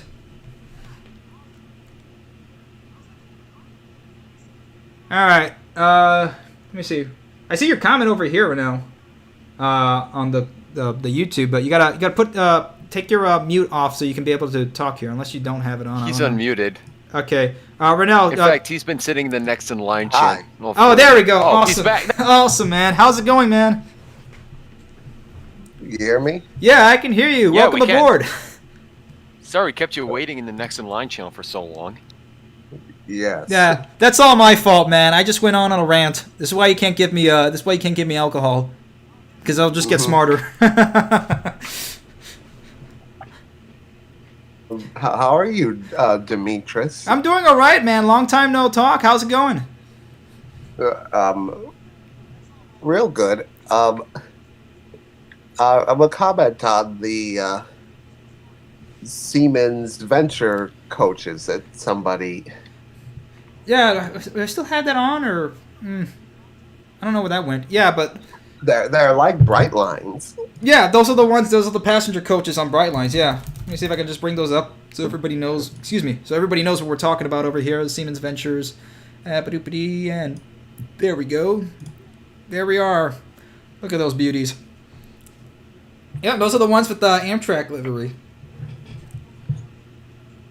Or the San Joaquin Valley. Midwest. Yeah. Well, they're going to put them out for the Midwest too. But these are looks like it says Caltrans on here. I don't know if you can see it on this screen, but yeah, it's got Caltrans and Amtrak San Joaquins. But yeah, they're making them for a whole bunch of other places too. And, they were first out for Brightline. I hope they make them for upstate New York. Is that true? I said I hope so. Oh, you hope so? Okay. Yeah, I hope so too. I hope they just Amtrak can just order them out for everybody. I'm sorry, but yeah, those the P40s are gonna have to go at some point. It's gonna have to be Siemens Chargers and Ventures all the way. Sorry. For the Northeast Corridor. Yeah. But let's see. Yeah, and it looks like they're using it for Via Rail too on the Quebec City Windsor corridor. Yeah, that's at least what I'm getting from the Wikipedia article. So, you said Brightline's looking at reopening third quarter of 2021. Yeah, the fourth quarter of 2021, and I know that they said October. Yeah, they said before the third quarter, and now they have pushed it to the fourth quarter. I don't blame them. Sometimes things aren't working out as they're supposed to be going to, and now Bill Gates says that 2022 is when everything will end. He said the end of 2020 and then the end of 2021, and now it's the end of 2022. It'll go on forever if they wanted to, but the truth of the matter is we need this to end. Whether they get rid of the virus or whatever it is that they're going to do, we need to get back to work. We need to get back to something. We need to get back to work. My thing is, with people working from their house, maybe you don't need Brightline. Yeah. Anymore. That's the scary thought, Rennell. That's the scary thought, and and that's what I said back in the last Amtrak Joe video. When I put that out there, it's like all these rail lines and passenger rail lines are getting clobbered. There's at least dozens of articles that I saw, and I just picked like a couple of them because there were just too many of how many, across the country and across the world, how many transit lines are suffering from this. And of course, we know this is going to end. I mean, if the powers that be, whoever it is in charge lets it end, whether it's some people say it's the reptiles, or some people say it's it's the elite, whatever it is, it's some sort of elite. But whenever it ends, whenever they want it to end, we need to get back to work. And the longer this goes on, the worse it's going to get, and the worse it's going to be for us to regain traction. And my thing is, when Brightline does reopen, will they require you to have a face covering? Yes. So Ben Porritt did mention it. They're looking at the laws and what they said. Because now the state of Florida is they're going to do whatever. Look, if there's ever one state that is going to secede, it's not going to be Texas. It's going to be Florida. And if Florida secedes, I'm moving back there. I'm going back to Florida. I'm like, oh, hey, I'm going right back. Here I am, rebel again. So, but there's no mask mandate in Florida. Yeah, I was just there. Yeah. So, but the thing is that the federal government has said that on every public transportation you have to wear a mask. Okay, so you have to wear it when you go on a plane, even though they're private companies, which they're basically not. They're funded by the government. They like to pretend and play private company like they're playing princess, but they're not. These airline companies are just they're welfare princesses. That's what. There we go. We can call them that. They're playing welfare princess. That's what they are. But the thing is that Brightline is going to have to follow federal laws, right? And if the federal law says you have to wear a mask on trains, and on planes, that's what they're going to do. That's exactly what they said. They said, like, if the mandate is still up, they'll require people to wear masks. So that's what it is. Yeah, Joe Biden put that mandate in place. Right. Yeah, but, the DOT is following it. And I'm pretty sure Buttigieg will also follow it through. No doubt about that. I would like to ride them one day, Brightline. Yeah. Well, next time you're in Florida, man, go ahead and hopefully when they open up, and the tickets aren't as expensive as you think they might be. And and Ben Porter was making a joke that he says the only complaint he gets is that the ride is too short. Is that he'll have people on there like they're sitting down, they're relaxing, they're getting in, they're getting the laptop out, and by the time they get it out, they're already at the next station and they have to put everything back again and whatnot. So that's they are the best trains and the most comfortable trains. Well, I wouldn't say the best trains. Like an hour. Yeah, right? Yeah, and they're the most comfortable trains I've ever been on. And I've been on Shinkansens, I've been on Amtrak. I haven't been on the European trains, but the Japanese trains are like the top tier, the top of the top. Okay. The Shinkansen. Yeah, the Shinkansens, and I was on the N700. I didn't go to the green class or whatnot, but we got a reserve class. But even on Brightlines, Brightline has two classes. They have Smart and Select class. Select. But, yeah. So I still have my Smart ticket on here. This was the one of the first rides that I got over here. I still have the stuff on the inaugural ride that they had. They had it closed to the public, and it was only like special people, people like the me. Media. Yeah, the media, and people like me. Whatever you want to think about me. What is TCR starting? Are they going to start construction soon? TCR, yeah, and that's the thing is with Texas Central, is that they still have to get through the court cases that they're going on through, and hopefully they'll push that through. They haven't tried to play too much, either one side or the other aisle of politics. They've stayed to the middle of it. So I'm pretty sure once it goes to the Supreme Court, any Supreme Court, they're gonna throw that case out and say yes, they have rights to go ahead and build there. They are a railroad. So once that gets they're private, though. Yeah, they're private. They don't have to play politics. They don't have to, yeah. But it's always going to be politics when you're playing in this arena. The thing is that they don't have the right of way. They don't have a public right of way most of the way. They are sharing some of the electric right of way, the electric line in Texas, in Central Texas, but it's not as easy as Brightline was, because Brightline West was able to do it because they have the public right of way on the highway there in Las Vegas, and there's not much in Las Vegas and California outside of Victorville. It's mostly desert, and that's all government public land. And I thought, because Texas Central and Brightline are private, they don't have to play politics. It's not like California. No, they still do have to play politics, man. I was in there for years with Brightline. I mean, they had to play politics in order to get the approvals, in order to get this through, because, again, like I was mentioning last time, all these NIMBYs and all that, they were playing politics, they were going ahead, and you had actual commissioners and mayors from the Treasure Coast that were gone ahead and pushed to go ahead and sue Brightline. Now, of course, those court cases got thrown out after a while, but it did delay the project because of that. So there's going to be less politics to play with. Let's put it this way: there's less bureaucracy to play with when you're a private company, because you want to do one thing, and the main thing is you got to make money. Okay? Yeah, you want to do public good and all that, but that all comes second and ancillary to making money. You don't make money, you don't have a business. So with Brightline as a private company, they have a lot less bureaucracy to deal with. They don't have to go ahead and be lobbied by another thing. They already have the game plan set. It's like, okay, we're going to partner with Siemens for the equipment. We're going to partner with this company for the construction. We're going to partner with this company for operation, and we're going to do this and that. And they got everything done. And that's it. They have the game plan. They have it set, just like TCR. The main problem with Brightline versus TCR is that Brightline, under FEC Railroad and under FECI and FEC Industries, they already own the right of way. So it was just as simple as handing over the keys and saying, yeah, here, we're going to go ahead and build, double track, quad tracks in some places, and go on ahead. The station. Yeah. Texas, unfortunately, did not have that blessing upon them.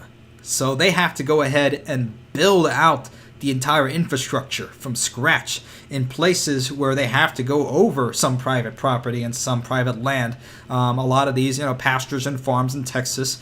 And a lot of these Texans, again, a lot of them are older NIMBYs and boomers and whatnot. They're not going to let it go. And they're not going to let it go even for a fair price or even for above fair price value. Some of them will, but a lot of them won't. Now, it could be for several reasons. It could be, it's their family land, and that's very understandable. That, they don't want to give up family land. That's very understandable. Yeah. Even when you're a private company, you still have the media kind of knocking your project. Yeah, and that's the thing, not like as bad as California, but still.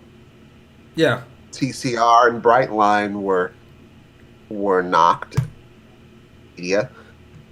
Yeah, and that's the thing. Yeah, the media is a big deal in this. But anyway, man, it's been a pleasure talking to you, Renell. It really has. But man, yeah, come on board next time so we can talk more about this for sure. One final question. Sure thing. Has California started track installation yet? No. Well, I'm not. I don't think it has, because they haven't gotten. Correct me if I'm wrong here. If anybody in the comments or whatnot, they're still building just the concrete infrastructure and the bridges and whatnot, the viaducts to get them done, but they haven't actually built out the tracks, I believe. Correct me if I'm wrong there, Jack, or anybody in the comments. Just let me know. Last time I checked, I don't think they did. Yeah. All right. Yeah, that's where we're at right now. All right. Thank you, Renell. Okay, next guy, David Mitchell. All right, David. All right. Good to hear from you, man. How's it going? Doing good, man. All right, awesome. And you're just recently married, right? Yeah, I just got married. Yeah, congratulations, man. Thanks. All right, awesome, great. Yeah, so welcome to the show. All right, anything you want to... Huh? I'm just going to bring it up real quick. I've been following you since I was in high school, Yeah, I know. It's been such a ride here, It's like, time just flies. It's crazy because I brought up question earlier about Tennessee Pass. Yeah. Like even like I've been keeping track of it since they started talking about reopening it, and I said this rail line have not been used since 1997, and I was born in 1998. Huh. Like Tennessee Pass, like it was a major freight route, and then when Union Pacific bought Southern Pacific, they closed it down. Right. They really messed up because that was a heavy freight route. Yeah. Right there. And that's the thing. Yeah. I'm sorry. Go ahead. It was so dumb because that would have been vital right there. Yeah, and that's oh, I'm sorry, man. Go ahead.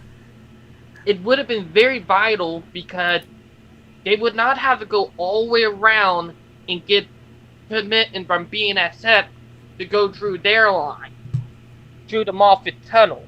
Right. They would not have to get permission because they would have been able to bypass and get onto their other line that they have on BNSF and make it where they can go all the way around Denver instead of having to go right through it. It would take longer, you know? Yeah, it really comes down to the main point is that there's a lot of infrastructure and there's a lot of right-of-way that's already used.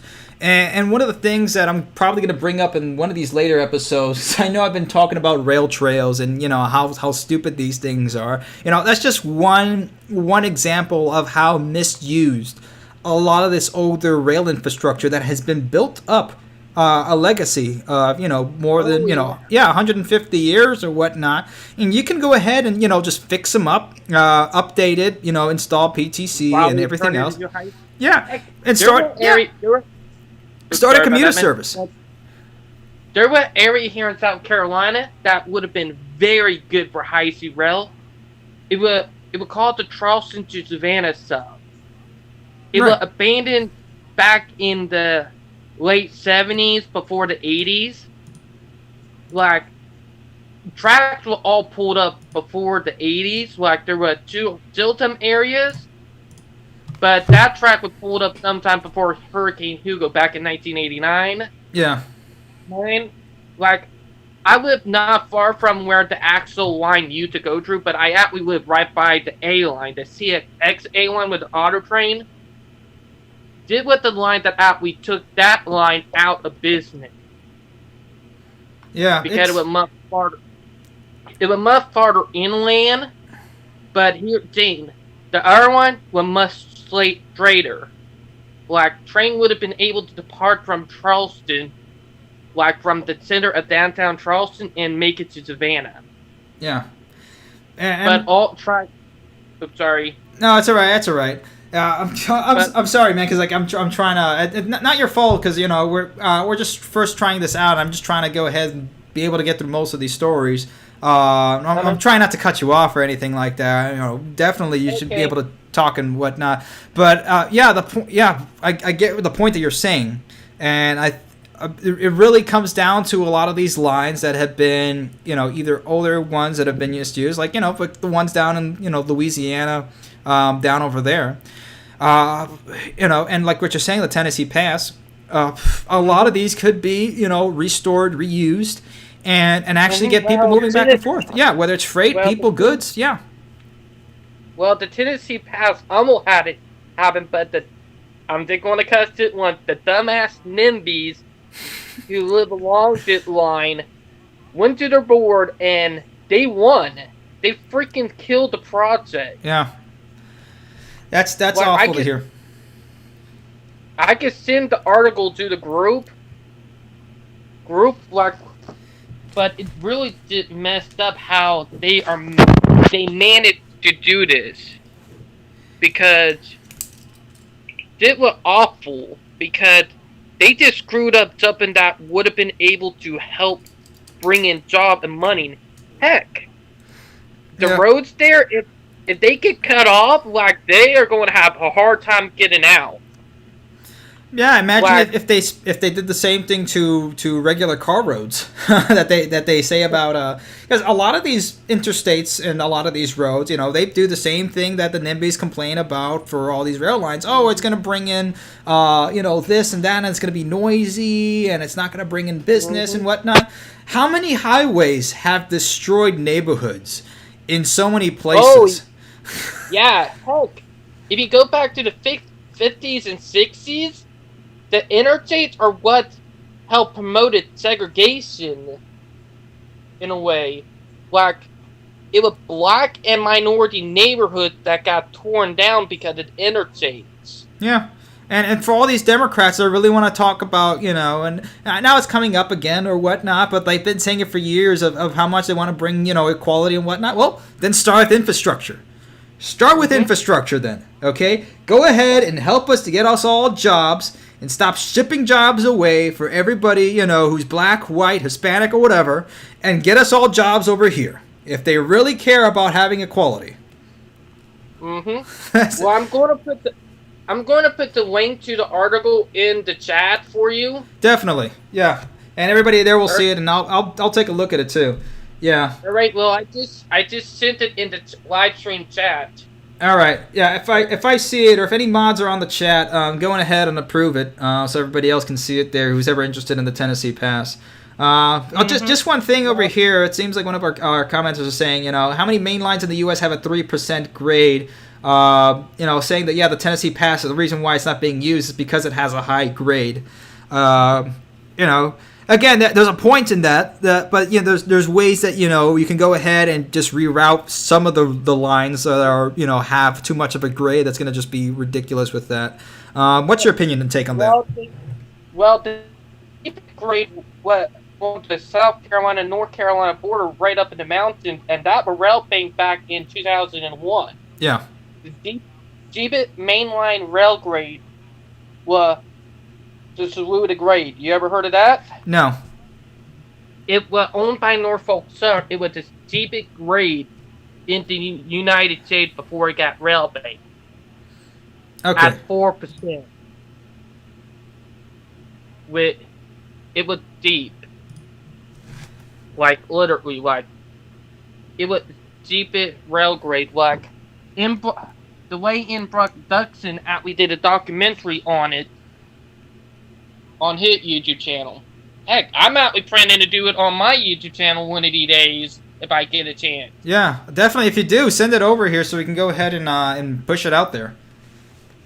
Heck, we got done with a live stream about an hour ago, right before I joined. Oh man, really? All right, send me the link to that too, so I can go ahead and look at that as well. Well, that live stream would talk about me and my wife being autistic. We do live stream talking about what go on in the autism community. Oh, okay. That's good. Mm-hmm. That's very good. Yeah, baby? My wife came in the room. Okay. But I understand that. I understand that. But, yeah. And, Jane, is that... Let me get back. Tennessee Pass, I did article talk about it. The NIMBYs, they fucking won it, and I don't know how, because technically that area is a tour area. That would have been right for passenger trains, Yeah, definitely. Like it would have been good for skiers, too, Yeah, Yeah, well, yeah, when it does snow in the Appalachians. All right, David, I got to move on to the rest of these articles, and then we'll go ahead and we'll take some more calls over there. But thank you, man, for coming on board. No problem. Later, All right. man. Thank you. All right. We'll go ahead and go through the rest of these articles, guys. I should have said that before. This is going to be probably a longer live stream or whatnot. But, yeah, we're having fun, right? We still got a good amount of people over here. Yeah. I know, and people do get passionate about that. You don't know how many times I've had to, stop myself from getting out F-bombs or anything like that. I'll just probably have to go ahead and take that out in post or something like that if YouTube even lets me. No big deal, everybody curses all the time, but YouTube's gonna say, oh, that's not good for advertisers, you can't do that, BS. I was gonna say, David just demonetized your stream. Oh no, it's not his fault, don't worry. I mean, it's not a big deal anyway, don't worry. If they even catch it. I mean, come on. I mean, the stuff that they're pushing out on YouTube anyway. I mean, like, they're pushing out, like, the most, like, terrible, degenerate ads and what stuff out there. And they're like, oh, this guy said the S word. It's not safe for kids. Demonetize his whole channel. Hey, it's YouTube. It's the platform that we're on, and the reason why we're on here is because it brings out the most people. All right, everyone. We're going to get through these last bits of articles over here, and then we're going to take a little bit of calls, and then we'll probably end this at 11. Sorry this is going on for a little bit longer, but I think it's probably my fault that I've gotten in so many articles. I thought, I'm going to have less, and I'm going to spend more time on the calls, but it didn't happen. All right. This is from CPR News. Transit or roads, urban or rural, transportation funding proposal faces pull from many angles. And this is the problem that we're getting into, guys. This is the reason why. The sprawling transportation proposal from Colorado's Democratic legislative leaders and Governor Jared Polis hasn't been introduced yet. Still, a recently released outline is already reopening old fault lines in one of the state's most intense debates. And then it becomes less about who's Democrat and Republican. It becomes more about where you're from. That's where it is. Here are the three biggest issues lawmakers may contend with as the proposal moves through the Capitol. Transit or roads. The proposal would spend $4 billion over the next 11 years. The question is rare. Okay? So people are talking about the poor condition of roads. More than half the money is likely to go to roads or highway projects, but only 16% of the money is going to transit or other modes. And when they say transit, we're not talking about rail. We're talking about sidewalks, bikes. And nearly 20% is dedicated to supporting electric vehicles. So again, how much of that is actually going to rail? A very minuscule amount, probably less than 5% of that, if anything, of 5% of that little 16% there that they're giving, those little crumbs of 16% that we're gonna get. But yeah, this is the problem. Okay, and then it says Republicans plan to introduce a competing proposal that will focus on roads and bridges.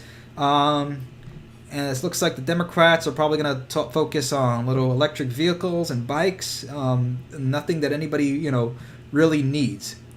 I don't see here where it says where the Democrats is going on. Oh well. Let's go to the rest of the article. I only saw like a little bit of this and said, this was interesting. Danny Katz, director of Colorado Public Interest Research Group, says he needs more details to judge whether the proposal would help Colorado meet its climate and pedestrian safety goals. If you put people on trains, they're kind of safe there. One thing he'll be watching is whether the state will capitalize on any new toll lanes by funding transit service to use them for a speedier ride. Oh boy.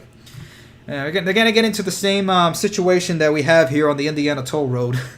That's a whole bucket of worms there we don't even want to get into. Urban or rural, taxes and fees. So this is the problem, guys, and I'll put all these articles out later so you guys can see these sources. But yeah, this is the problem. And yeah, look, there's been some movement going on because you see DART in Dallas is getting the green light to get federal dollars, a federal bond, I guess, $1.7 billion in downtown for the Dallas subway. So again, look, things like this are going to be good. So the building an underground portion of this for the Dallas subway over here. So things are moving along, and things have been moving along, slowly but surely in the last 5 or 6 years. But again, when you get into these arguments about where the dollars go, this is the problem, guys. Is that the lobbyists are at the helm over here, and they're going to do whatever they can. Speaking of close to home, here's at Indy. For you guys not familiar, so Indianapolis, which is the capital of Indiana. It's easy to remember, Indianapolis, Indiana. But we have a thing called the Red Line, which is the bus rapid transportation. Now, the city put an ordinance that they said that they cannot go ahead and use rails because nobody wants to be responsible for having a rail project that is failed, and then they have rail infrastructure there, some BS reason. But they went ahead and said, okay, so we have to put some sort of transit, so we'll put bus rapid transportation, which has been working pretty well over here relatively. Again, because of the virus, everything has gone down, but it's the way that they routed it goes through all the points in Indianapolis that it needs to go. So it goes up until it goes into like a northern area. I just forgot the name. But it goes through the downtown area, and it goes through Virginia Avenue, and it goes all the way up. Long story short, it goes through good areas where it needs to go through.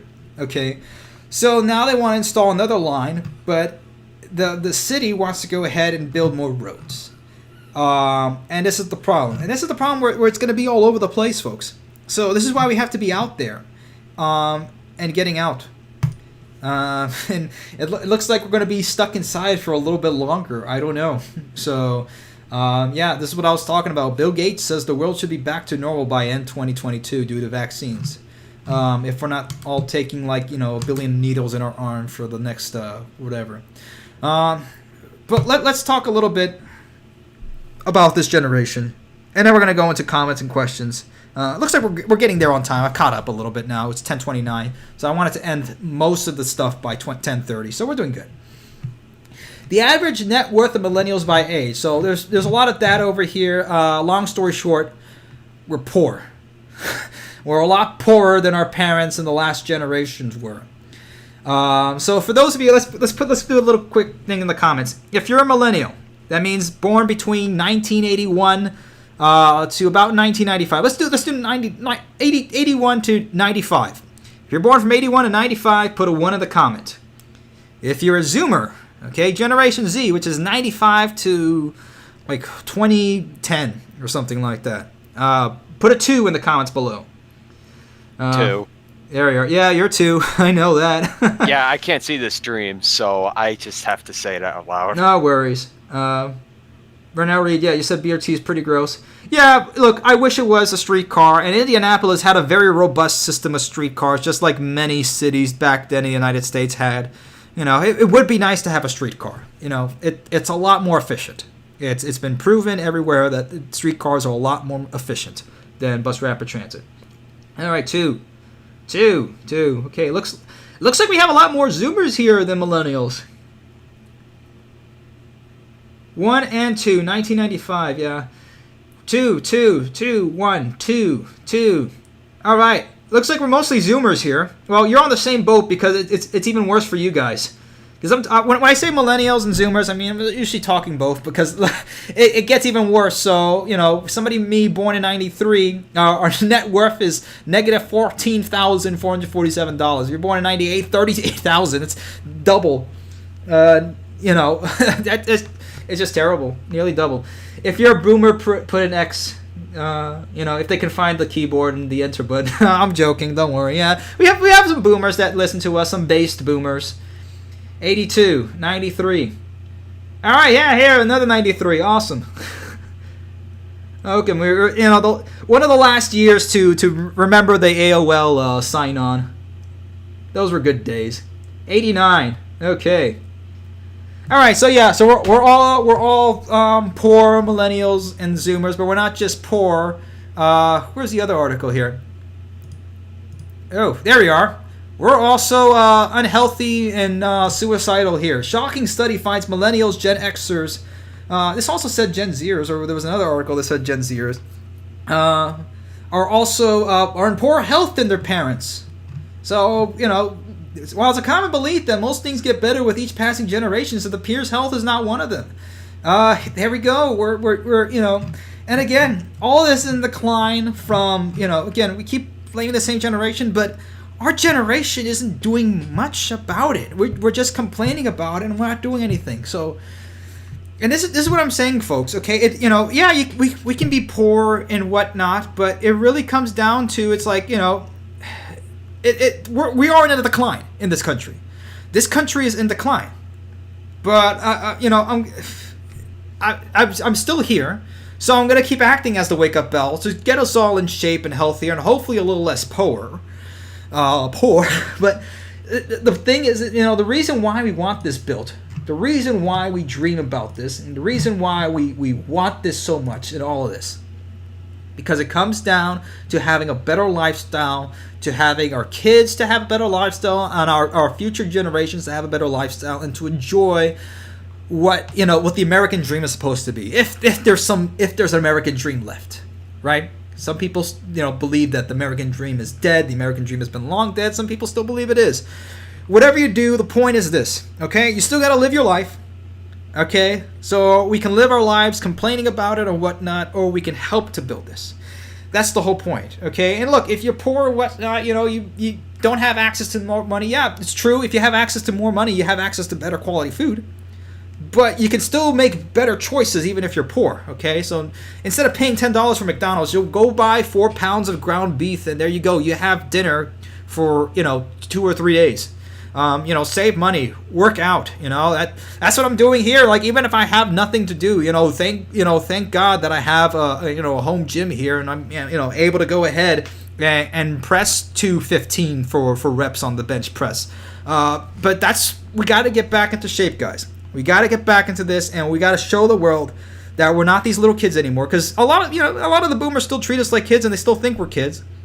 They keep calling everybody millennials, even Zoomers millennials, and those kids in college. Those kids in college are in their 30s and going into the 40s right now, and nothing much has changed.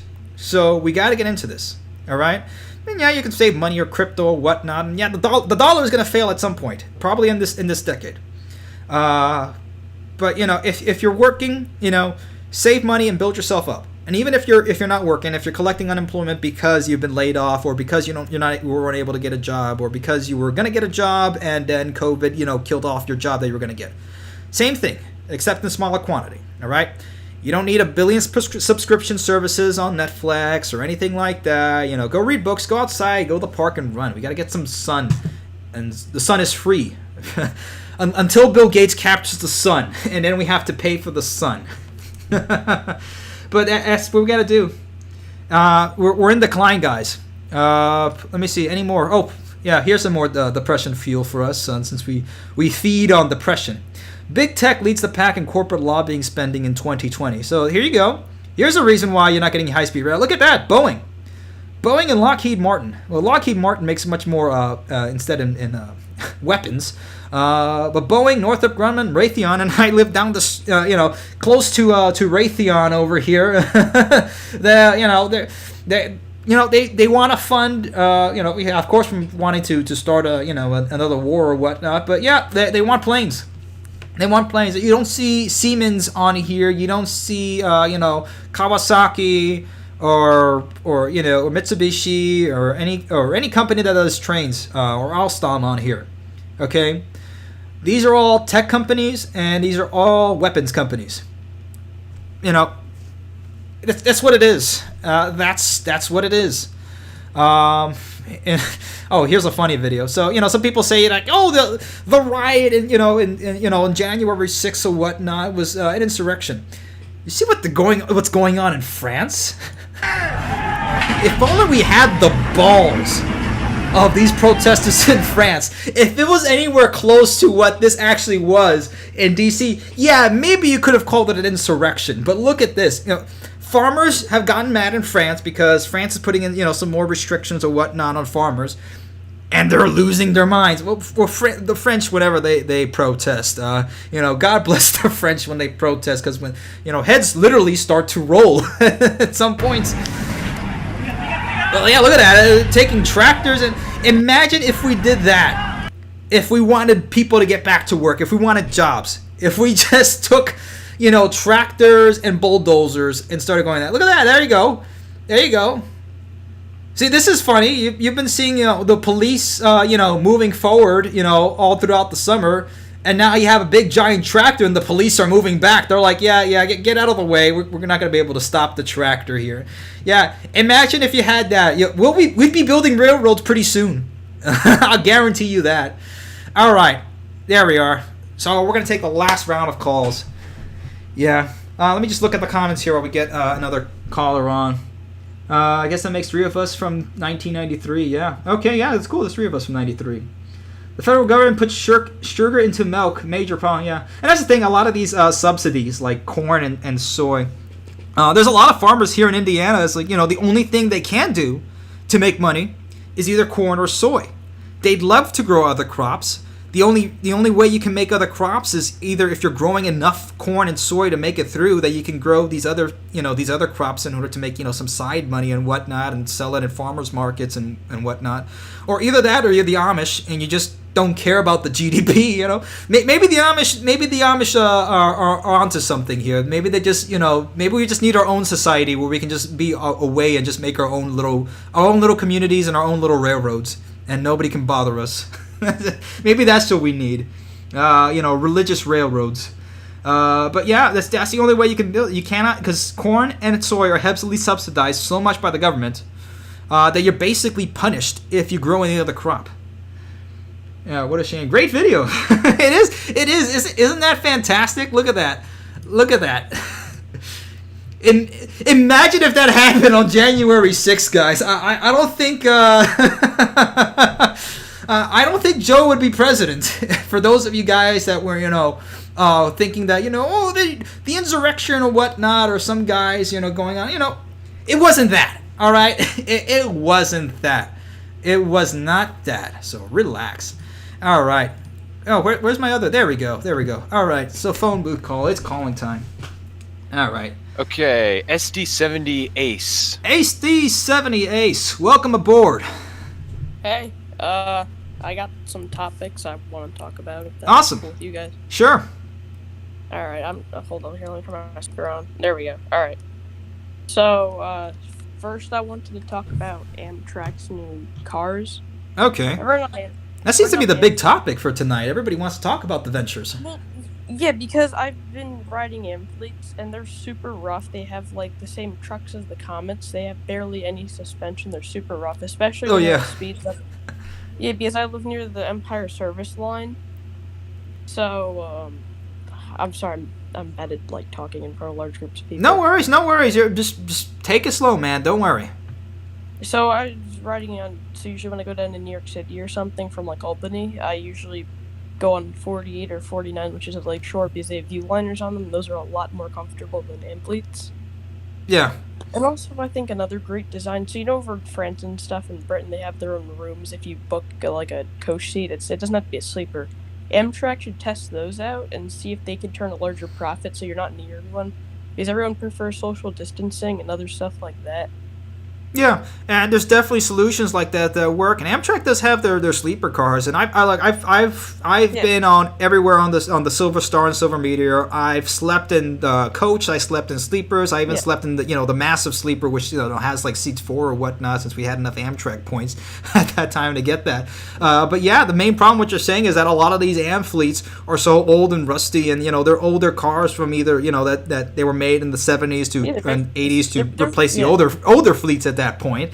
They're still running the old Metroliner cab cars. Yeah. Yeah, and that's it. I mean, you gotta give those people back then, whoever made those cars back then. I mean, they lasted a pretty long time, so you gotta give them credit.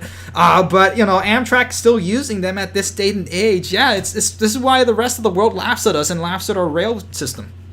Yeah, I also feel like a big part of that is our transportation funding. We give so much money away to other countries. Yeah. And our defense budget is insane. We do not need $300 billion a year on the military. We barely even use it. Yeah, and that's the thing. Back when I was in high school, I was, of course, I'm still very conservative, but I was always that neocon type of conservative back in high school. It's oh no, but we have to give the federal budget to the military because who's going to keep us safe and whatnot. Safe from what? The Middle East. They're not. Yeah, Iran's still using F-4 Phantoms from the 50s and 60s. We used them in the Vietnam War. They're in our museums now, and they're still using those in service. Yeah, and now are they really that much of a threat? Yeah, and and this is the thing that it sucks for our generation. We'll probably get dragged into another war with Iran because Iran and Israel are now shooting rockets at each other's their boats and whatnot. Yeah. We just gotta stop and just pull out of that whole entire region. Just you fix it on your own, guys. We have our own issues over here. Anybody can agree with that. It's I'm sorry, but we have our own issues over here. It's it's you either America first, whichever party you are. There's nothing wrong with saying America first. I mean, you can agree with that. We want to build high-speed rail. It's the American Rail Club. We want, just like anybody in their own country should be them first. That's absolutely great. We have a lot of people from India here on this channel that, agree with us, and they want India to be great. Absolutely. Just like we want America here to be great. We agree with all of that. Yeah, I heard you talking about rail trails. There was this new one being built by Mia and lived by an old Conrail line. And they're they paved over half, back in the 90s, early 2000s, the bridge over the Hudson caught fire. Well, they set it on fire. The guy admitted who set it on fire. They set it on fire because the railroad didn't want to deal with it from the Penn Central merger. I think I've heard of this story. It turned into Conrail, and they didn't want it because they weren't using anything, so they burned it down, and then they decided the other part of the line, which I believe it starts in Beacon, it goes up to either New Haven. Yeah, no, it goes up to New Haven, and then the other line went up by, up in Albany somewhere. By Binghamton. So, yeah, they don't use that line at all, but the rail, I was riding my bike along the trail the other day, and the rail's still good quality. They could use it. I mean, they could still probably do like 30 miles an hour on there. Yeah. Then there's two good freight customers. There's a lumber place and a concrete place. CSX could totally run a local there. I don't see the problem. It's just everyone wants to turn it into a rail trail. It's dumb. Yeah, and that's the problem. You know, when you want to turn everything into what? So 5 people can go ahead on biking at a day in the summer or something like that. I barely saw anyone there the other day. I was there with my friend. There was like max 10 other people I rode like 9 miles. I saw maybe like 10 other people. Yeah, and that's why I'm waiting to do this rail trails thing. You know, some people are asking me, why don't you start that? It's a good topic. And I want to see that. It's like, I'm gonna wait until the summer because I don't want to be accused of misrepresenting anything. I want to show, here's it is, a nice, beautiful summer day. The trees are green, the flowers are out, the robins are chirping, and nobody is there. There you go. There's your rail trail that's going to make everybody all healthy and working out. Meanwhile, what a good waste of money. I know, yeah. And meanwhile, we're getting poorer and more depressed and and less healthier. So much for the rail trail. The governor spends his money on the dumbest thing. So we have P32s in New York because they need to go under New York City because of third rail. Oh yeah. So they decided to repaint those a few years ago. They're all phase 3, so you might get the misconception that they're heritage units or not. But they repainted them, but they didn't refurbish them. They should refurbish them because they were running the FL9s. They were built in the late 50s, early 60s, all the way up until the mid-2000s, like 2005. So I don't see why they couldn't, rebuild those. They're perfectly fine engines. They were built way later than the P42s. Yeah. I mean, just look at the pre-show video we had on the GG1s. I mean, those have been around for such a long time, and the way that they were overbuilt to a point that they could last that long, and they were still faster, and they could accelerate faster and smoother than a lot of the more modern cars. So I mean, it's insane. That came after. Yeah, they had to modify those to make them go faster. Yeah, I mean, it's just so many such solutions out there. Every single person who has come on here, agrees that we have to be doing a heck of a lot better. And I'm speaking to the choir, but the choir is growing larger and larger. Yeah. Well, no, I agree with you. I was just trying to change. No, of course, yeah. So I think a lot more people would take Amtrak if the freight railroads didn't decide, I have priority. Just let Amtrak run. The passengers need to get places. Your freight train is not a schedule. Yeah. Rarely. Let Amtrak go first. A lot more people take Amtrak. Let them have priority because they're always late. Lakeshore will get in Albany 3 hours late, and then it will leave 2 hours late. Oh, what's still 2 hours late? There's not much of a difference. Yeah, and why? Because they took 30 minutes to change a locomotive. The Pennsylvania Railroad could do it in 5. Yeah, and that's the thing, sometimes we do give Amtrak a lot of crap, but it's what we have, and we love Amtrak. But the thing is, they really have to push on this on the freight railroads because it is a law. It is a law. Yeah. They have a right to go ahead and say, hey, you cannot do that. Passenger rail has a priority. Well, because the last Amtrak president, what is his name, Anderson? Yeah. He started something with CN. Now CN's ripping up I think it's the Adirondacks tracks between some station in northern New York and it goes into Canada. They're ripping that up because Amtrak refused to pay it. But I'm kind of on Amtrak's side because they weren't using it, so what's the point? You don't need to upkeep the track. But still, they're probably going to rip that up, so there's probably no more Adirondackers going to terminate in North New York. And then there's something, and then GO Transit's now going to Niagara Falls, so what's the point of the Maple Leaf? And then I think something's happening with the Cascade, so we might not have any more international trains anymore. Yeah, it's a sad thing about it, And that's the thing. It's look, I'm hoping the best from the Biden administration. Did I vote for the guy? No. Yeah, same. Yeah. Yeah, but, I don't hate Biden. Yeah. He seems like a good dude. Yeah, some people like think. A lot for Amtrak. Yeah, he could. Let's see. If it's not all talk and it's actually action. Yeah. That's all we wish for. All right. All right. Oh, do I have to go? No. I mean, well, if you want to, sure. But I'm just gonna let you know. Like, I'm trying to end this at like 11. So we also have a couple other people in line that want a chance to talk. So. Alright, so I was just basically saying, and I think it was kind of dumb that Trump rejected Japanese help with high-speed rail system. Yeah, he had a big, he had a big opportunity there. Abe was, right in his face, and like he just like came in here, was like, Maglev, let's build Maglev, and like he could have just done it, and it was the first person he met with, the first foreign dignitary he met with. I was kind of mad. I support him, and I was kind of mad about that. I was like, you had a good opportunity there. I know. It's sad, but it's what it is. But thank you, man. Thank you for coming on. No problem. Thank you for letting me on. Of course. Come on next Sunday. Absolutely. Yeah. All right. See ya. Of course. See ya. Yeah. I kind of missed that Trump Abe broship. It was a fun thing to meme for a while. But, I remember being 16 and watching your video on Shinzo Abe back in 2017. Yeah, I was hoping so much from that. And back at that time, I was actually working for a lobbyist group that was working for a lot of these Japanese companies that were trying to bring in, rail over here. So, there was a lot of hope. But, hey, it's what happens. And a lot of hope and... And people thought that, I don't care if they never calm down. I remember that song, yeah. How did that go? All right, let's use the next call. All right. This guy is New Master Chaco. Master what? New Master Chaco. New Master Chaco, okay. Hello, New Master Chaco. Or Choco, I don't know. Like a Chocobo or Master Chief, I don't know. Which video game reference am I trying to get here? Choco is fine. All right, how's it going? I'm doing well. All right, Choco. All right, what's up? Yeah, I'm doing well. Okay. All right, you have any questions or any comments or anything you want to share? Yeah, question. Sure. Yeah, this is like Yeah, Choco is fine. Okay, yeah, sure, man. Ask away. Any question you want. Yeah, You there, man? Yeah. All right. What's the question?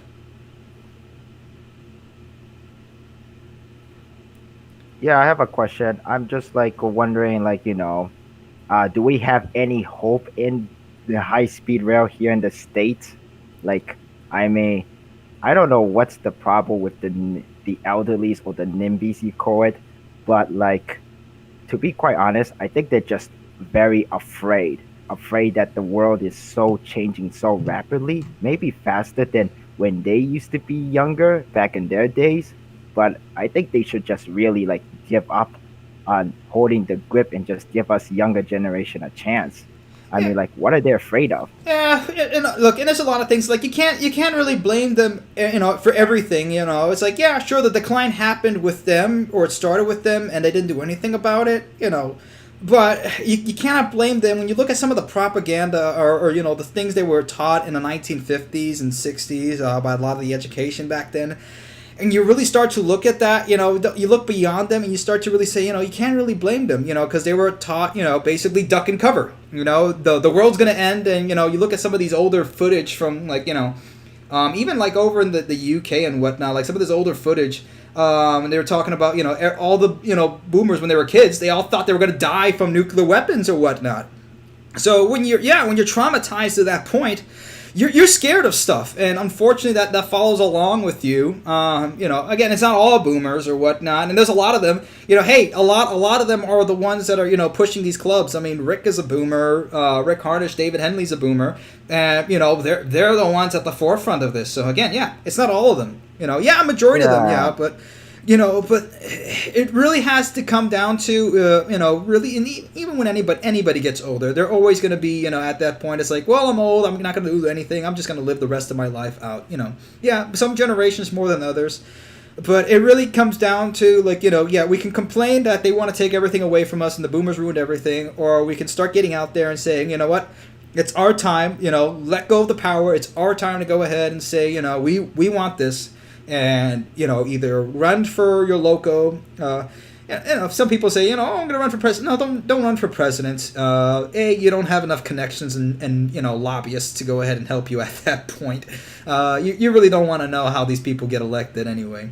But, run for your local politics, and you'll have a little bit more leeway in there to get a lot of things done. Like, I guarantee you. Because, look, if you have people like this, like Francis Suarez in Miami, if he could just say, like, we want to build a maglev across there, and he pushed it every day, it would happen.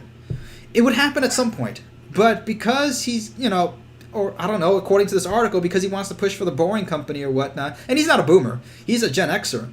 Again, this happens with anybody. But because he wants to go ahead and push this out, now, the county and the city will probably waste, money in looking at this garbage.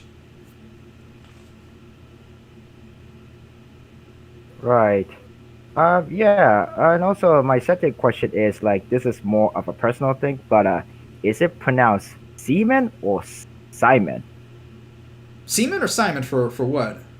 The company. Well, make sure name. you have the S at the end, because people are going to laugh at you if Yeah. you say Seaman. Yeah, and that's the thing. Yeah, it's a German company, so it's Siemens. So like how you say the other word without the S, basically. But now you're adding the S. Yeah, it's Siemens. Oh, okay. Yeah, because to be quite honest, I would like to see, a bullet train running here in state of New Jersey someday. Yeah, that would be nice. Hey, and half my family lives in Jersey. I mean, hey, I'd love to. I mean, yeah, you got the Acela, but it's not even running that fast over there. And I know they upgraded the tracks over there in some part of Jersey, but they haven't upped the speed limit. Hopefully that will change, and maybe with the Gateway project, maybe that will hopefully change, and they'll have the Avelias running at full speed. But let's hope. And that's a corridor that absolutely needs it. That's priority number one in this country's Northeast corridor.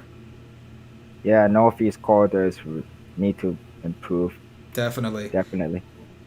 Well, anyway, yep, that's pretty much my question. All right. Hopefully, this is my first time, so I was kind of nervous to ask what's the right question to ask. This is everyone's first time. Yeah, it's all our first times, dude. Don't worry, man. Yeah, you did great. Thank you for the questions.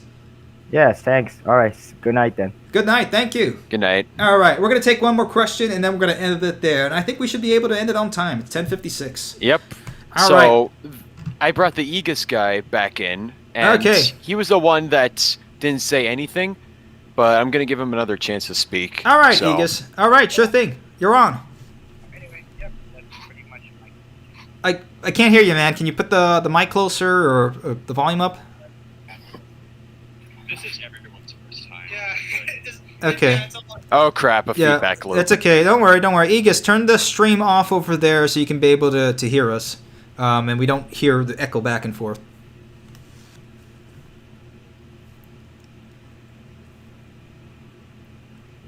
Well, we meant the stream. Yeah, not your mic. There we go. Perfect. So anyway, so you remember me back in the early days of ISP Raw America or Club or ARC. So I was the Lorient kid. If you remember all those streams back. Oh yes, how you doing, man? Outstanding, sir. All right, good. Well, glad to see you on board. What's up? Well, I'm not going to mention you about the shirt. Where's it coming in? I know. Yeah, I'm sorry. I've done terrible with that. I know. So over here, I've been bragging all about my state about Hampton Roads. Yeah. So I like our governor. He might wear blackface occasionally, like back in the old days, but I like him. What I don't like about him is he's pushing for this. He's pushing for a third tunnel. So if you if you're going into Hampton Roads, our famous little thing. Hampton Roads is special because we have bridge tunnels. Right. And while it's not like DC levels of bad or Houston levels of bad traffic, like my parents complain a little too much about it, but they're building a new tunnel, in my opinion, for stupid. It's not going to work because Okay. You there? Yeah, I'm still here. I'm still here. I'm trying to think of. I mean, because I'm not familiar with Hampton Roads. But Hampton Roads. Think of it like it's like Boston, but no. It's not a good example. Think of it as like Toulon, the French city of Toulon, or Marseille. Okay. Marseille. Mix it in with a little bit of like parts of Ho Chi Minh City, like in some ways, as well as a bit of Vladivostok, but with the structure of like what the German states before Germany existed. Okay. All right.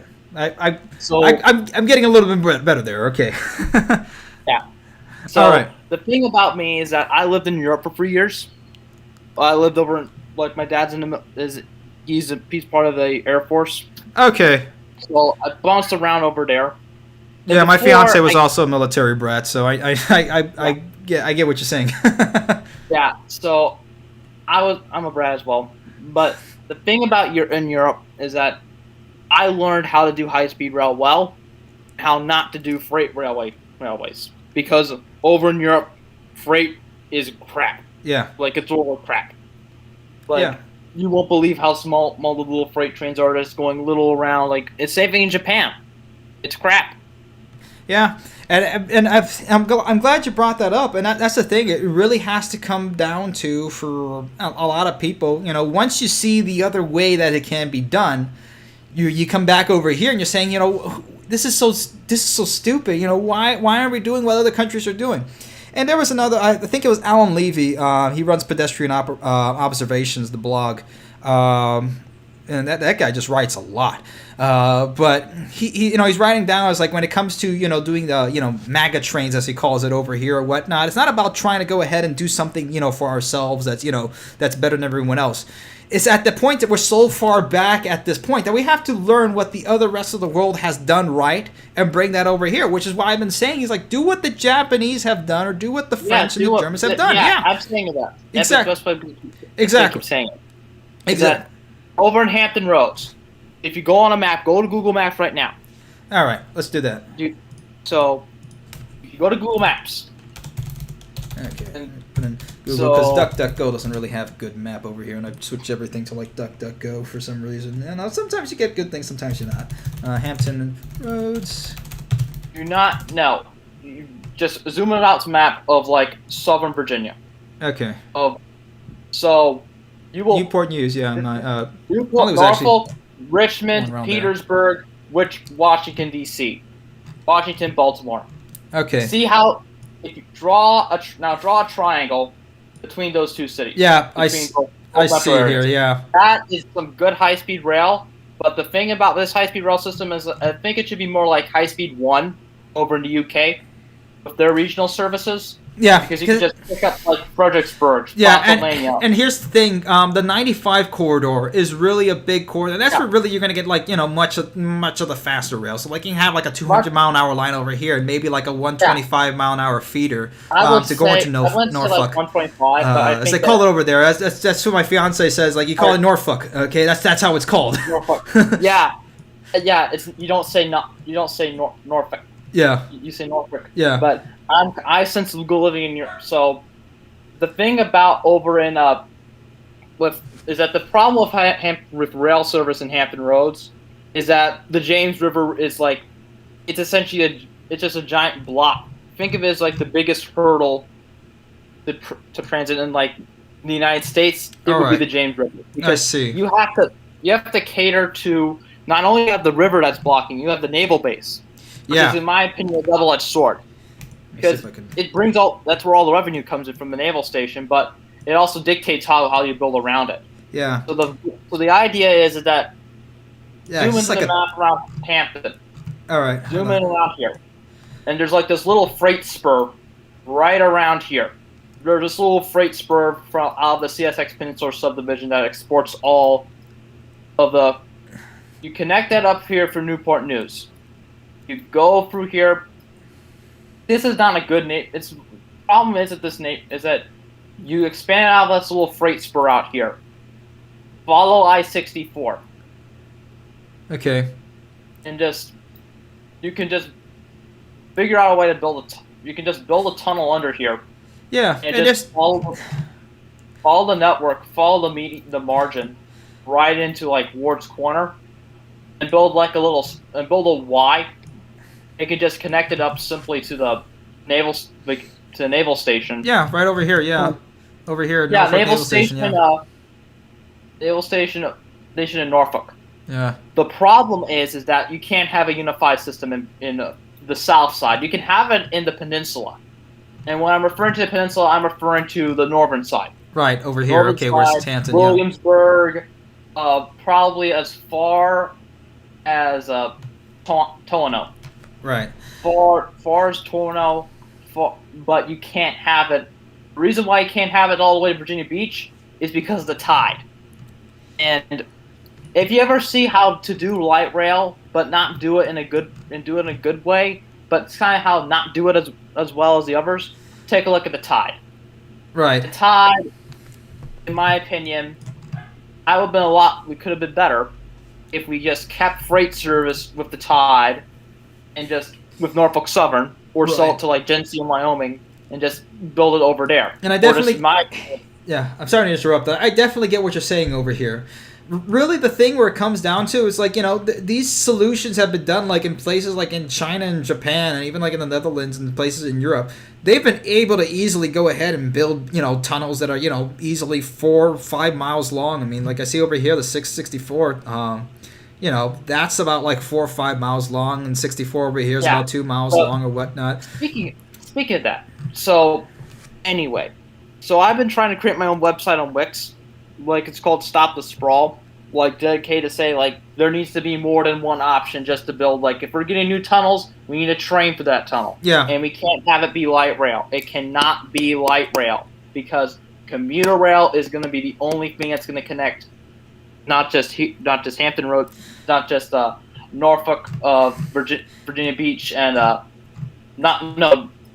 X off of Virginia Beach, Norfolk, Chesapeake, and Newport News and Hampton. But it can also connect Suffolk, which is also a very big growing suburb of it.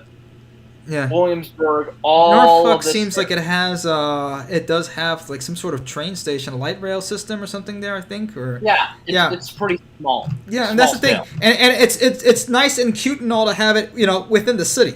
That's its purpose. That's what why it's supposed Norfolk to be. Southern's leaving. Yeah. Norfolk Southern's leaving because the city's not as good. Yeah. It's not like Dayton. It's not like that. It's just that Hampton Roads has a lot of potential. The problem is that potential isn't being spent in the right places. Yeah, and that's so many cities and so many towns and areas in the United States share the same thing. There is so much potential everywhere, but it's just not being used. Yeah, and that's the same thing. Like over here, like the squabbling states. It's all because of these little and Pocosa. And if you go look over here, like I live like right beside like the region's version of North Korea. Yeah. It literally was what it is. Yeah, I see. Yeah, over here is not as much. Yeah. Like it's all white. It has a bunch of Confederate flags running around, Trump supporters, and we have a little there might be a little neo-Nazi in there, like 1 or 2 blocks from there, little place where they do all the Klan rallies and the Nazi LARPers that think that they're gonna do everything, but they dress up like crap and whatever. Yeah, sure, okay. the white rags. Yeah, that's the thing. Yeah, So, they got excited about like one little tiki thing, and they haven't done anything since then.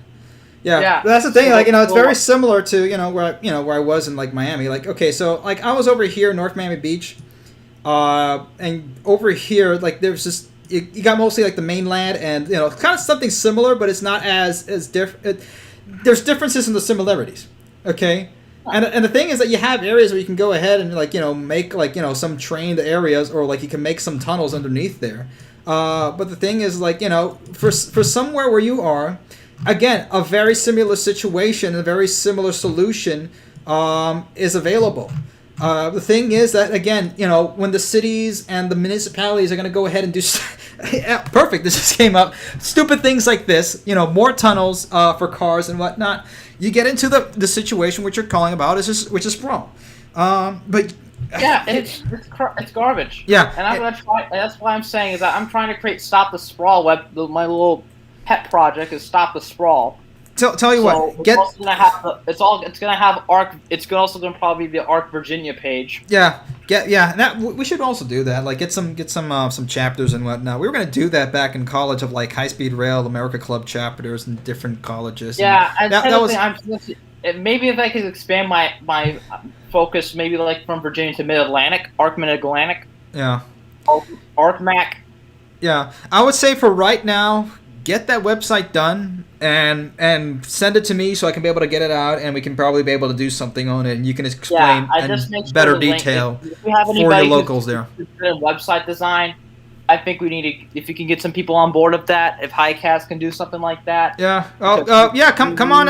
If you're on Transport Central, just ask them the general and make some friends. Hey, all the people on Transport Central, we need coders. We need all this stuff like this. We need to play like the care people. We need to implement the care tactics. Exactly. All right. Speaking about NIMBYs. Yeah. I have a way of calling NIMBYs like Karens. There's Neds and Nellies. Neds and Nellies. So I hope that should be the new tagline. There'll be NIMBY Neds and NIMBY and Nellies. Like I was trying to do like this comic strip back in the day about Ned, and it's kind of like in some ways the Tom and Jerry and all the Russian Nupagodi. Yeah. Over in Russia. Sorry to interrupt, but we're approaching 15 minutes. All right. Yeah. I don't care. That's okay, man. Hey, but look, and like I said this before, if anybody here on the channel or anything, that if you want to help out, yeah, sure, go ahead. Yes, my email is egus0136@gmail.com. All right, man. So sorry about just spitting out private stuff about that like that. Don't worry about it, man. Don't worry about it. All right. Well, thank you so much, Egus. All right. Just remember, you can call me Gustafsson. Or Gustafsson. There we go. All right. Gustafsson. Awesome. All right. Well, thank you, man. Thank you, Gustav. All right. Have a good night. Have a good next week by next Friday. Yeah, we'll try to get these. Like I'm trying to make them more of a weekly thing. Yeah. Try and make sure. Tell you one thing. I'll probably see if I can patch in on Friday. Probably. I'm gonna see if we can get a list. Like, I'm gonna see if I could get your email for a second, and probably just do like an email, little stuff like that. Yeah, do you have a Gmail account? Yeah, I'll send you a message over here on Discord, and you can be able to get that. No worries. I'm just a beginner on Discord. That's all right. That's all right. I'm essentially the only Zoomer who hasn't caught on to this newfangled device. That's all right. Like I've been the same thing. Like when everybody was going on MySpace, I just ignored it. And then when everybody was going on Facebook, I just ignored it. Like I got on MySpace like the minute everybody was getting onto Facebook, just to to troll and for it's and giggles. Yeah. I'm the kind of person. I'm essentially the more sophisticated cosmopolitan type. Yeah. I'm essentially the bourgeois. I'm the bourgeois type. Yeah, it's what it is. All right, man. Well, thank you so much for coming on, all right? All right. All right. Take care, man. Bye. Bye. Ciao. All right. I think that's it for calls. Yeah, that's pretty much it. All right, good. So, yeah. This was pretty good. This was good. And we have, now down to 36 viewers. Yeah, and at this point, I guess next time I'll just try to come up with less articles, and maybe this time we'll just probably, we'll see where we go. We're always changing out and experimenting with things here and there and see how it works, but this just turned out pretty well. Yeah, I also think that it's a good idea that we have like a 5-minute time limit on calls, just because there are people waiting. And I mean, the last guy, sure, he was the last one, so it wasn't that big of a deal, but there were some moments like there were other people waiting for like nearly an hour. That's understandable. Yeah, and I for next time, everybody, like if you're on the calls or whatnot, it's not that we don't want to hear what you have to say. It's more that everybody else also wants to get a chance to get their stuff across and have their questions. So for everybody else's, for all of them, again, we're a team over here. We have to take care of everybody else. We're not just this individualistic, just me first and whatnot. So take care of the next person that's in front of you and behind you. So just make sure that your question or your comments are concise, and I'll try to keep myself more concise as well, because I know I go off on topics a lot of times. So maybe not do it under the influence of alcohol next time. Maybe not. It doesn't matter, because if I don't have alcohol, then I don't know. It just happens. All right, man. I think we're good. All right. Well, I think we're gonna end it on there, folks. So thank you all for joining in, and thank you, Jack, for being right here, the conductor on Discord, and keeping everybody in line and just keeping that train moving along, man. You did a fantastic job. Just like a conductor should. Yep, exactly. And nobody had to go ahead and press the button and say, "Conductor, we have a problem," over and over again. That was good. All right, guys. Well, thank you all for joining in the chat, and we had some good questions here in the chat, and we've gone through everything. So next week we'll try to go ahead and keep everything a little bit more concise. But this was good. Hey, next week I have to work, so someone else might have to take over. All right, or I can probably just learn this. It's not hard to do. I'll figure it out. Yeah, just make sure you know how to move people in and out of channels. Yeah, that won't be hard. All right, guys. Thank you so much. Thank you, Akshar, and thank you, Sam, Worldwide Fan. Thank you, Northeast Regional, Stalking Horse, my man. Mr. Game Utopia, thank you all. Okay, thank you, everyone, for coming on board on this wild ride. We will see you all next time. Bye. Take care.